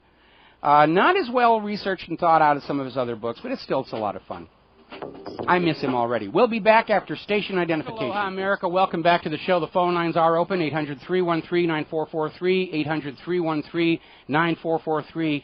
The U.S. stock market's about to close. It's back up in the green. The plunge protection team is doing what they need to do to keep that market from collapsing and rendering all those Wall Street firms that have been buying huge blocks of stock to keep the market up from going instantly insolvent. And they're now trapped. I can guarantee you they are going to go on rigging this market into the green as hard as they can, as often as they can, because to stop doing it means instant disaster. And we now have a stock market that is more overvalued than it was in 1929. That means the drop, when it finally happens, is going to be that much bigger. Interesting article over in the Jerusalem Post. And it betrays a certain mindset here. Over in Greece, we reported on this earlier, where there was a move to pass a bill to outlaw anti-Semitism and to outlaw Holocaust denial. That bill failed in the Greek parliament. I guess they're getting sick and tired of all the whining as well. But apparently, a new bill was introduced in parliament to combat racism against Greeks by illegal immigrants. And that one looks like it's going to pass. And Israel's just all in an uproar about how can you do this? You're not supposed to worry about racism against your own people. You've got to take a stand against racism against our people. And they're out there screaming and crying, and Abe Foxman's throwing a tantrum and kicking and screaming and all the rest of the stuff that he does so well and so dramatically. The world is just getting... I think that BBC report about that poll where Israel's down there at the bottom of loved nations shows that we're all fed up. We're tired of this. We've been listening to it our entire lives, and the story never changes. All righty. Now, getting on to the Carbonazis. May's Arctic ice extent continues its decade-long increase. The ice is growing, the ice is growing, the ice is growing. Carbonazis are out there saying, oh, there's going to be no ice at the North Pole, there'll be no ice at the South Pole, Greenland's going to lose its ice in 20 years. They said that 10 years ago. Still has all of its ice. And the Arctic ice extent at the North Pole is greater now than it was on this same date in 1989. And even more than that, we're getting this other report out of Stephen Goddard, his blog, that the critical regions at high latitudes have at least as much, if not more, ice than they did this time last year. It was a colder winter this year than previously. And it goes on and on and on, and the global warming cult is still out there trying to find some way they can twist it around to say, yes, global warming leads to ice and snow. Somebody was out there screaming that global warming was the reason that big tornado in Oklahoma was as big and powerful as it was, and apparently it set the all-time record for a huge tornado, something like 2.5 miles across, and that is not kidding around. But, as I have pointed out many times on this show, what causes monster storms is not just heat. There must be a temperature differential between hot and cold. And you can get monster storms as powerful by cooling the upper atmosphere as you can by warming the surface of Earth. And the proof of that is the gas giant planets of the solar system. Jupiter, Saturn, Uranus, Neptune, they all have monster storms, even bigger than our entire planet. And they're hundreds of degrees below zero. So this attempt to always say, oh, storm equals heat, no, it is not scientifically valid. Going to take a break for commercials. Join us on the air, 800-313-9443, and we will be right back. Aloha, America. Welcome back to the show here. A couple of stories that are coming up here at whatreallyhappened.com. We were talking before about the LIBOR scandal, where it turned out this key rate, global rate, was being rigged, which looted billions of dollars and billions of euros from ordinary people and put it in the pockets of the bankers. None of the major players got arrested, but they're going to fix the problem by moving the LIBOR setting from Great Britain over to France. That's not going to change anything. It's still the same group of people. It's just cosmetic to make you think that LIBOR can now be trusted. Actually, they may be moving it over to France because the British government actually launched an investigation into LIBOR and what was going on. Oh, sorry, investigation stopped. We're in France now. We don't have to obey your subpoenas and warrants. Not here in France. Anyway, the Internal Revenue Service is attempting to diffuse public anger. Apparently, the IRS Commissioner Daniel Werfel has been punished and suspended, not fired, but suspended, over the allegations of reckless and frivolous spending that was used to basically give His Royal Majesty's tax collectors luxurious lifestyles and perks and privileges to reward them for their utter ruthlessness against the serfs here. Obviously, if you're living down in Florida or along the Gulf Coast, you're keeping an eye on the sky right now for Tropical Storm Andrea. They don't know if it's going to gather enough strength to become a hurricane, but it's still a major tropical storm, and that's going to be an issue, especially in the areas around all of those sinkholes that have been in the news recently. That big sinkhole in Florida that ate that guy, just collapsed out from under him. The one in Louisiana that's still percolating oil out of those salt domes. And these salt domes are being used for storage of things, including radioactive waste, and now they're all breached and compromised. It's a very geologically unstable area. It was reckless to be building over these areas, let alone using them for industrial purposes. And this tropical storm is going to be pouring much more rain and water and just eroding the sides of these sinkholes. We may see a lot more damage come on out of that. Now then, interesting story. We were talking yesterday about recent research that is showing that in their quest for new patentable medications to put on the market and sell under exclusive patent rights so that they can charge whatever price they want, get away from the generics where prices go down because of competition, that many of the new medications being introduced to the market now are not even as good as the ones they're replacing, the ones that have expired their patents. And we know one of the other scandals from the pharmaceutical industry is that when a popular medication is about to lose its patent, they'll go in and just change the molecule just enough to qualify for a new patent. And that these are often provoking unpredictable reactions in the patients. They just rush them through testing. It's a complete disregard for safety here. So we're seeing this story now out of Activist Post. Whooping cough is on the rise. Pertussis has exploded across America in the last few years. And a brand new study has come out and confirmed that the reason is that over the last 20 years, the new patented, improved whooping cough vaccines aren't really as effective. And they don't provide long-term protection from the disease. Well, of course not. You're supposed to come in for a new whooping cough vaccination every 2 years or whatever. It's all about maintenance. It's all about treating the symptoms. They don't want to cure illness. If you're cured, they can't make any more money off of you. They need you to be sick. That's why they don't cure anything.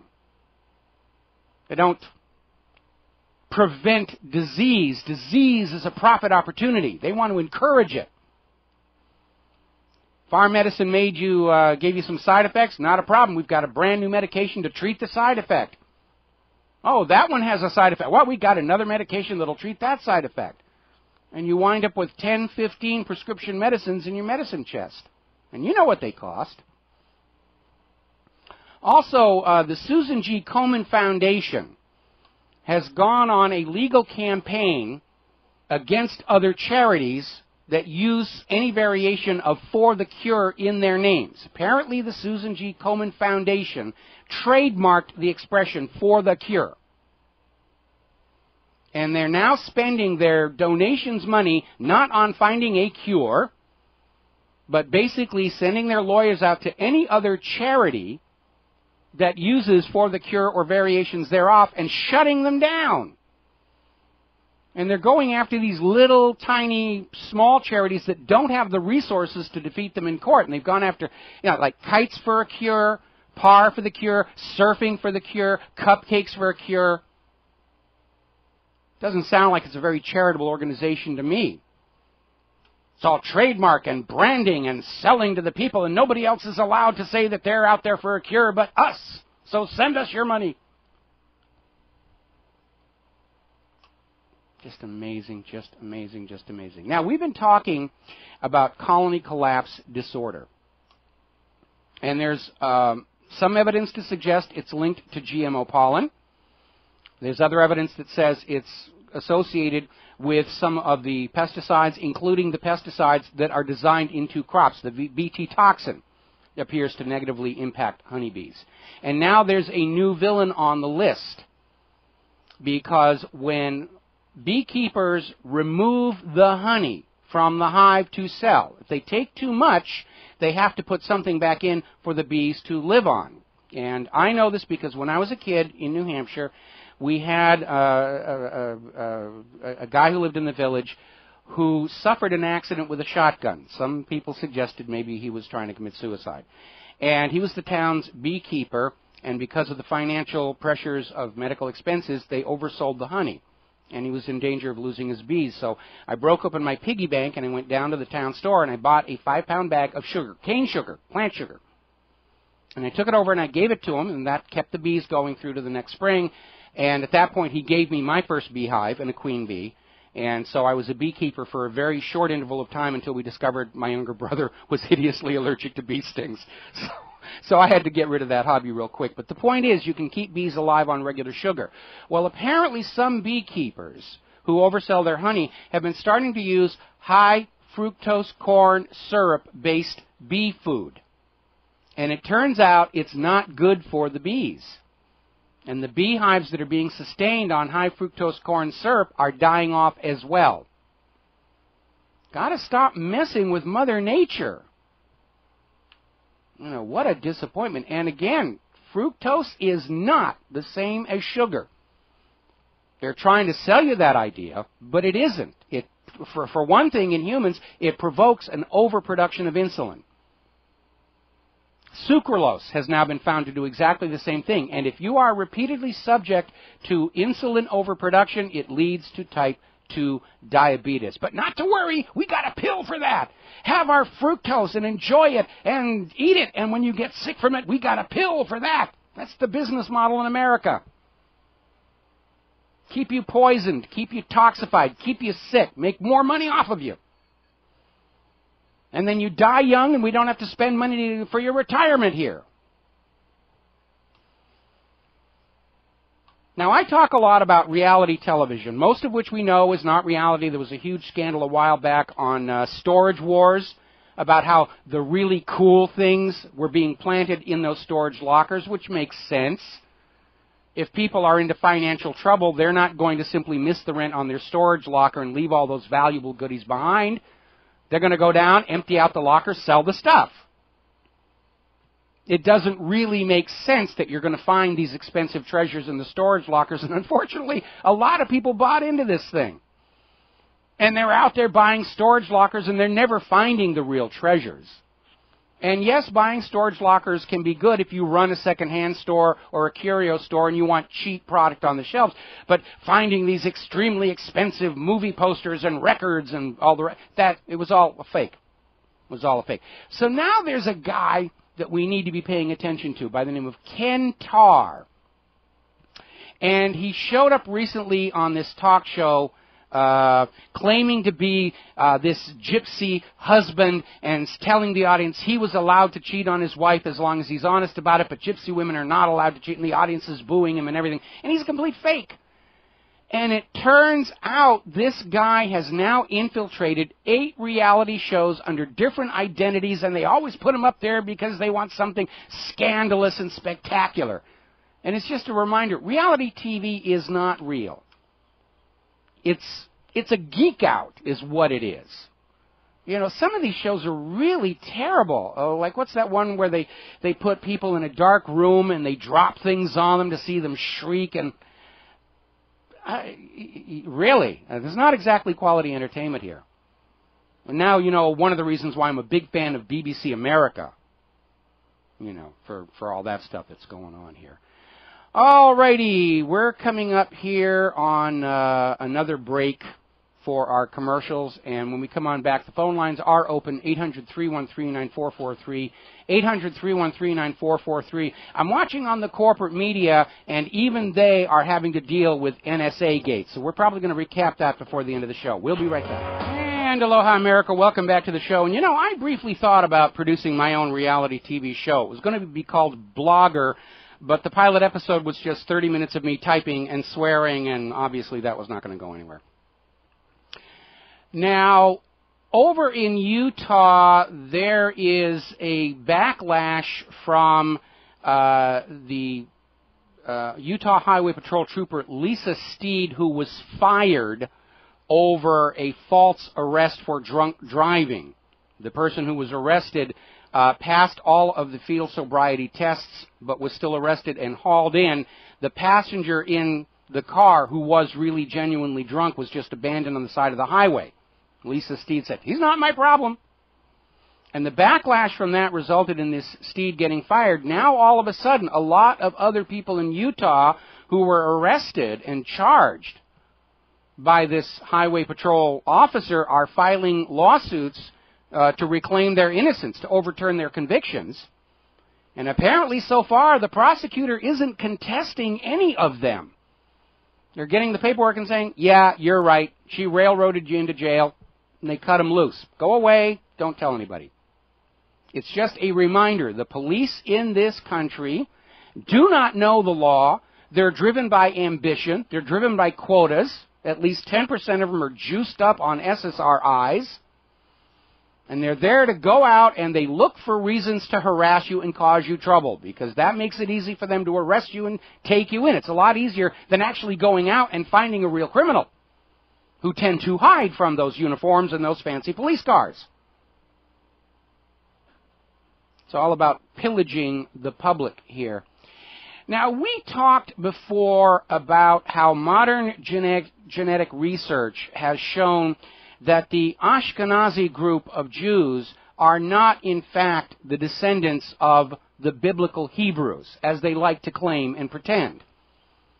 The Ashkenazi Jews, who are the majority of Jews in Israel right now, are in fact descended from Central Asian Khazars.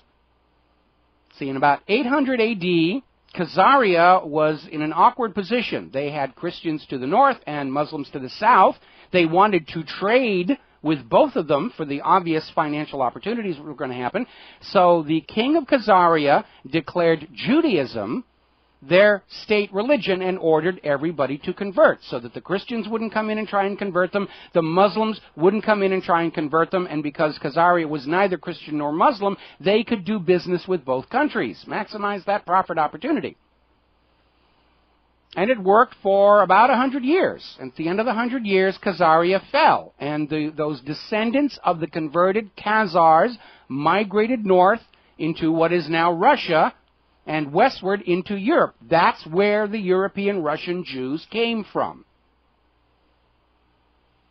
And they go down to Israel and say, this is ours, we're the descendants of the biblical Hebrews, science has caught up with them, they're not. And they got a lot of complaints about, oh, you're just being an anti-Semite again, you're just targeting the Jews and stuff. Well, not really, because there's been another revelation for modern DNA research, and it has to do with the Minoans. It's a very ancient culture. And the Minoan civilization was in the Mediterranean island of Crete. They unfortunately got hammered by a major volcanic explosion. In fact, the island on which the volcano exploded may be part of the roots of the legend of Atlantis. But down on Minoa, down on Crete, they found the remains of the Minoan civilization. It's always been assumed up until now that the Minoans had migrated to Crete from Africa. But now they're starting to find remains of the Minoans, and surprise, surprise, the DNA shows they're in fact European. And it's just a reminder that science eventually does, real science, scientific method, not this politicized crap like we get from global warming. Real science does catch up with the lies and the myths and the legends and the beliefs, given enough time. So it's important to remember. We we're just back about 5,000 to 8,000 years in human history, and yet humans have been here for 500,000 years. It boggles the imagination. What happened in that first 400,000 years that may have come and gone and left no trace? 10,000 years, not a lot remains. Look at how little remains from 5,000 years ago. Kind of makes you wonder about what human history really was. And it's a reminder, we don't know even a tiny fraction of what really amounts to human history over its entire time here on planet Earth.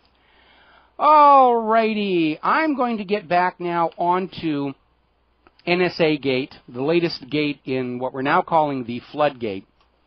And the corporate media is starting to come on with that as well, and they're starting to correctly point out this is a major constitutional problem. There isn't even a gray area in here. The government is not allowed to do this under the Constitution. Is it going to provoke a crisis? It ought to. More about this when we come back. And aloha, America. Welcome back to the show. And before we get back into NSA Gate, there's a breaking story down in Liberty County in Florida. Sheriff Nick French has been arrested for what is being called misconduct and suspended from his office. And the exact meaning of misconduct is not being revealed. They will not specify number or nature of the complaints. It's all very mysterious. Oh, he's arrested. He's suspended for misconduct. What has he done? Well, we can't tell you that. Shouldn't we know? He's taxpayer funded. He works in the public service. What does he do? Well, we can't tell you that. The investigation is ongoing. That's become sort of a catch-all phrase for, we don't want to tell you. The investigation is ongoing. Well, I have one theory. Nick Finch, was one of the sheriffs who was standing up and saying, I will not enforce a gun grab against the people. And so it looks like the purge is on to get rid of all those uppity, disobedient sheriffs who think there's still a constitution in this country. That's what it looks like to me. Apparently, Joe Arpaio survived the most recent attempt to get him out of office. That's the new attitude of the government. You're either with us or you're against us, and we're going to get rid of you. We'll sick the IRS on you. Well, I guess we can't do that right now. All righty, we're going to take a phone call here real quick. Steve in Florida. Aloha, Steve. Welcome to the show. What's on your mind? Howdy, Mike.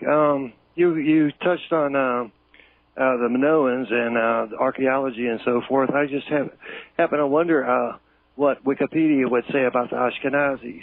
And by the way, I wanted to fill you in. I looked you up on Wikipedia, and you have been wiped off the map. Oh yeah, that happened that happened quite a time ago. There used to be articles about Michael Rivero and whatreallyhappened.com on Wikipedia, and we have a little time to kill, so let me give you the story about this.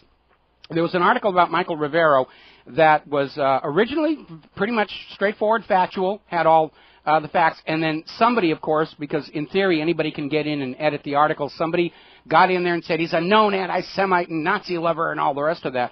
So I logged into Wikipedia, and I made some corrections to these claims and thought that was the end of it. And then all of a sudden the next day, those changes were back in, saying he's an anti-Semite and he's a Nazi and he hates Israel and he hates Jews and all the rest of it. And I went in to correct it again, and the article was locked against edits.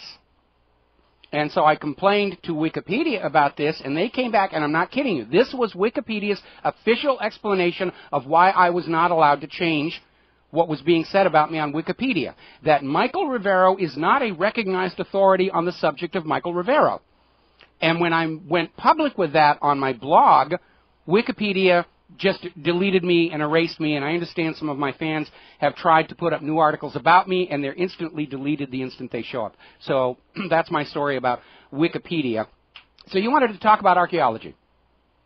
Or you wanted to talk about... Well, you were talking about the DNA and so forth, and I was just thinking, I don't even want to know what it says in Wikipedia about the origins of the Israelis.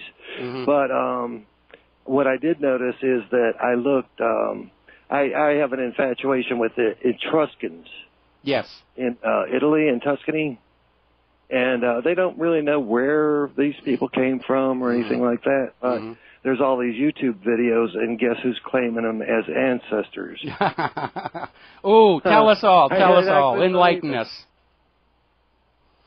Well, you remember that cartoon? I'm sorry, Mike? Yeah, you remember that cartoon they put out the other day where they're talking about they're still ragging on Stephen Hawking for supporting the boycott movement, and they're going on, well, he should, if he's opposed to Israel, he should stop using his computer chips that are built in Israel, and he should stop using it, and he should get rid of his wheelchair because everybody knows the Jews invented the wheel.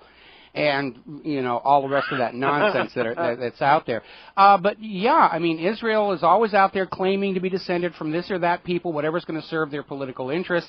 And we know that one of the reasons for the U.S. policy of destroying archaeological sites in their conquered lands is because all of these nations in the Middle East that have this rich ancient heritage, archaeological treasures, are a major political embarrassment for Israel because there is zero archaeological evidence to support the idea of the tremendous cities of David and Solomon or even the First Temple.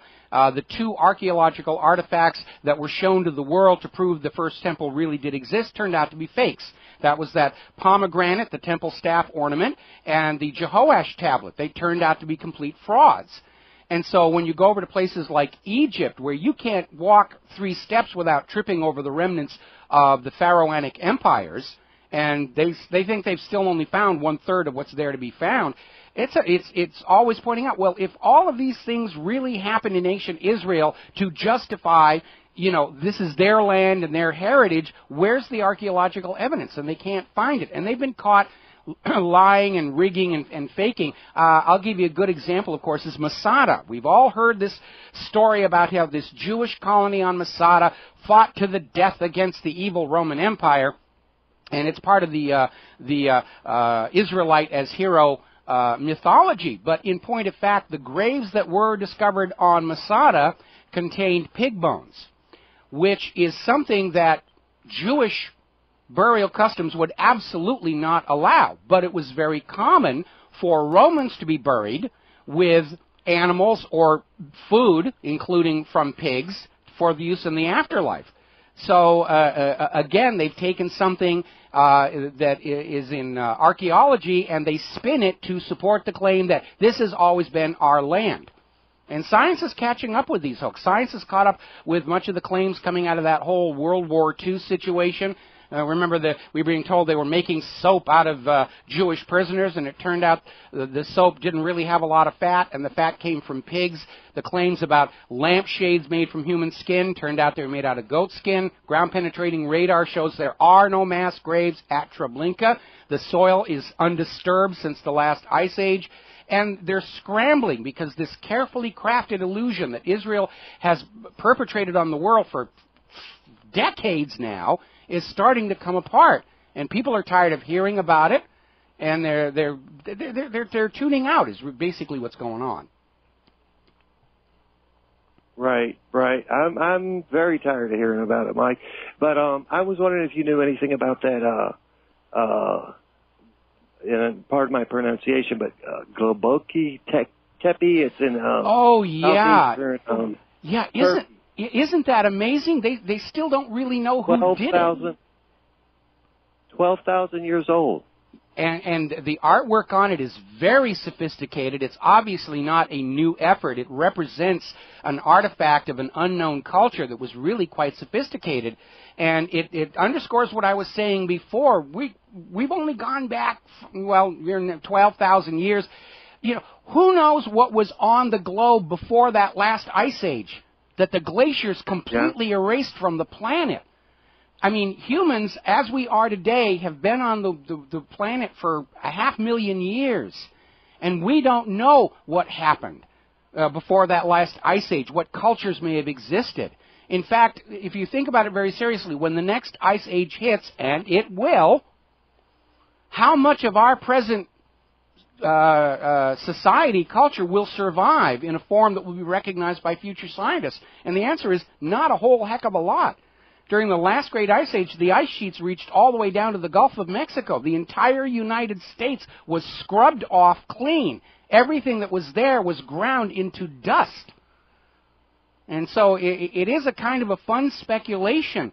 You know, are we really the highest civilization of human achievement, or was there something that was there before the last ice ages that we should be aware of?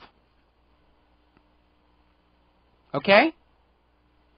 All right, I guess we lost Stephen. We're running out of time, and I want to get back to NSA Gate, so I'm going to grab these last two phone calls real quick. Danny in South Carolina. Aloha, Danny. Welcome to the show. What's on your mind? Danny, are you there? Did we lose our connection? Nope. No, he's there. Oh, all right. Hey, Danny, what's on your mind? The Enhanced U.S.-Israel Security Act of 2012 is now Public Law 112-150. I got two questions for you. Yeah. Number one, what does that mean? And number two, Section 6, Paragraph 3, actions to integrate Israel into the defense of the Eastern Mediterranean.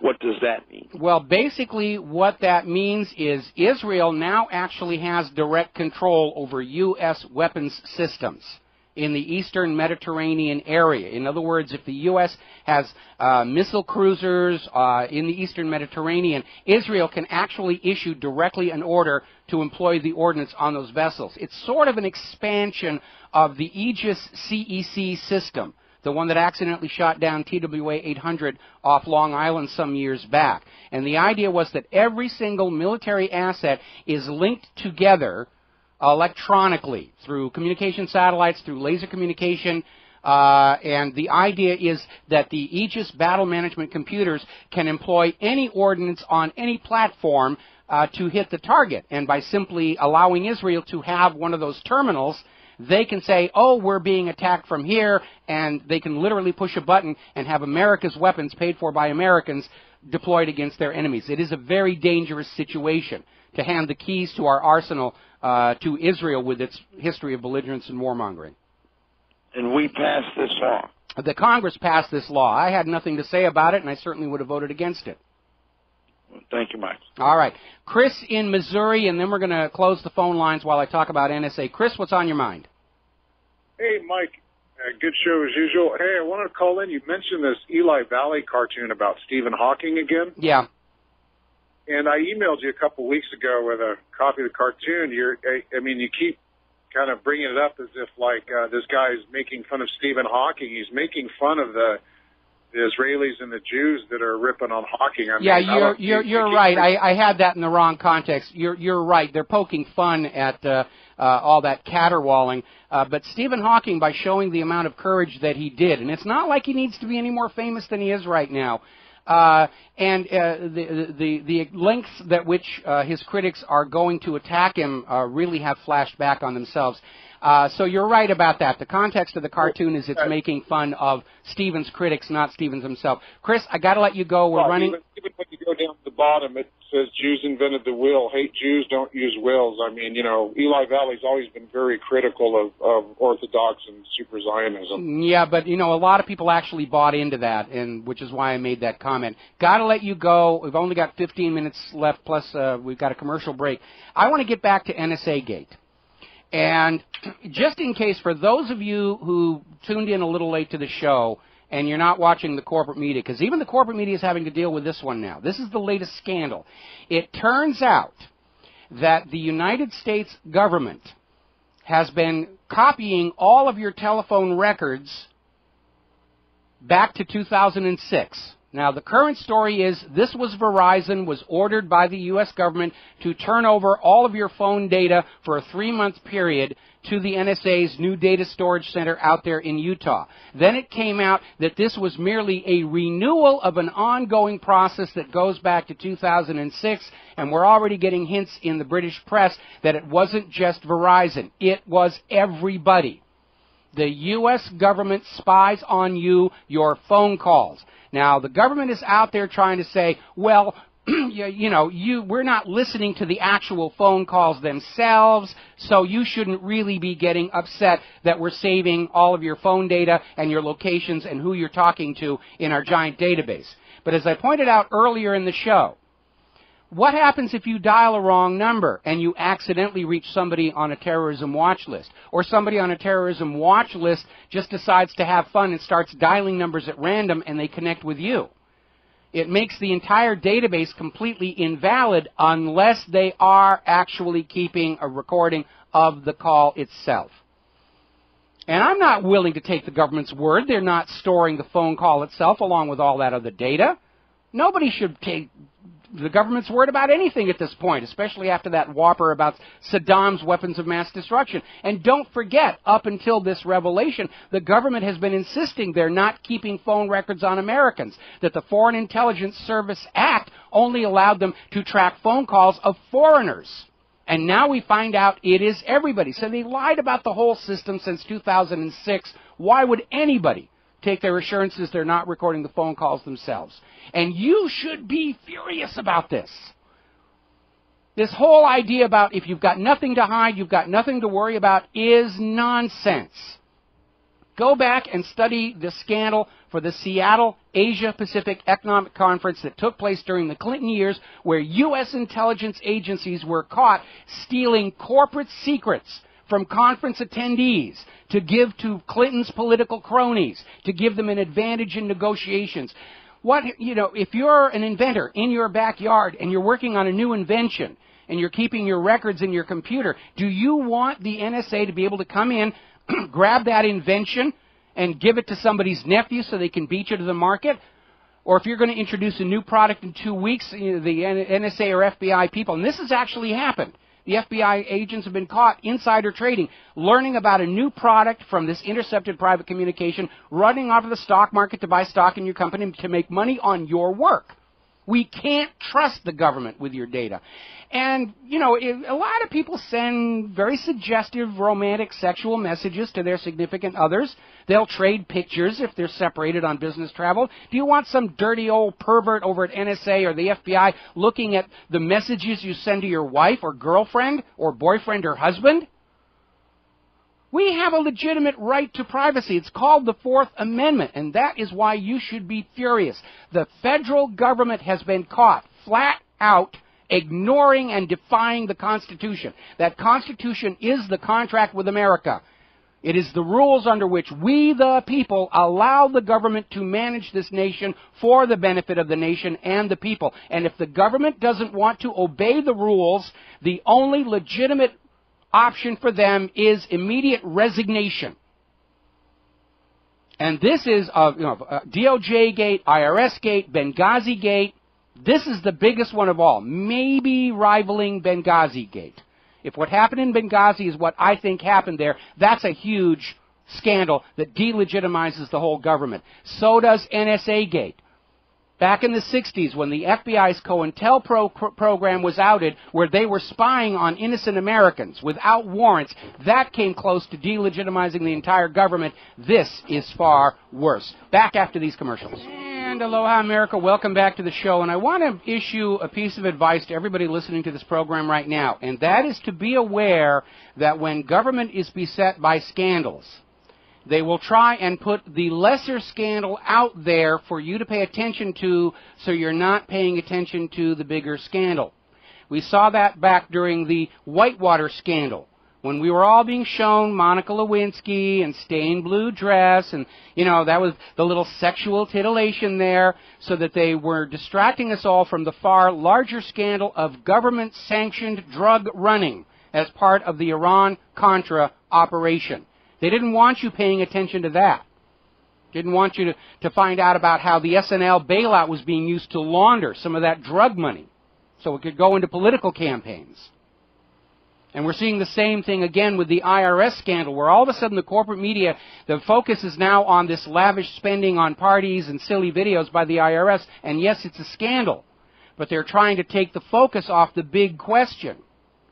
Who ordered the targeting of political dissidents by the IRS? Because that's the big scandal. And the IRS has done it before. It was an article of impeachment for Richard Nixon. And so, although we may applaud and celebrate that the corporate news is reporting on some of these scandals, understand they're reporting on the scandals they want you to be looking at, so you're not looking someplace else. Yes, the IRS spending was reckless and showed a lack of respect for the taxpayer, but it's not the heart of the scandal. The heart of the scandal is, what did the president know and when did he know it? Benghazi is still being almost virtually ignored by the corporate media.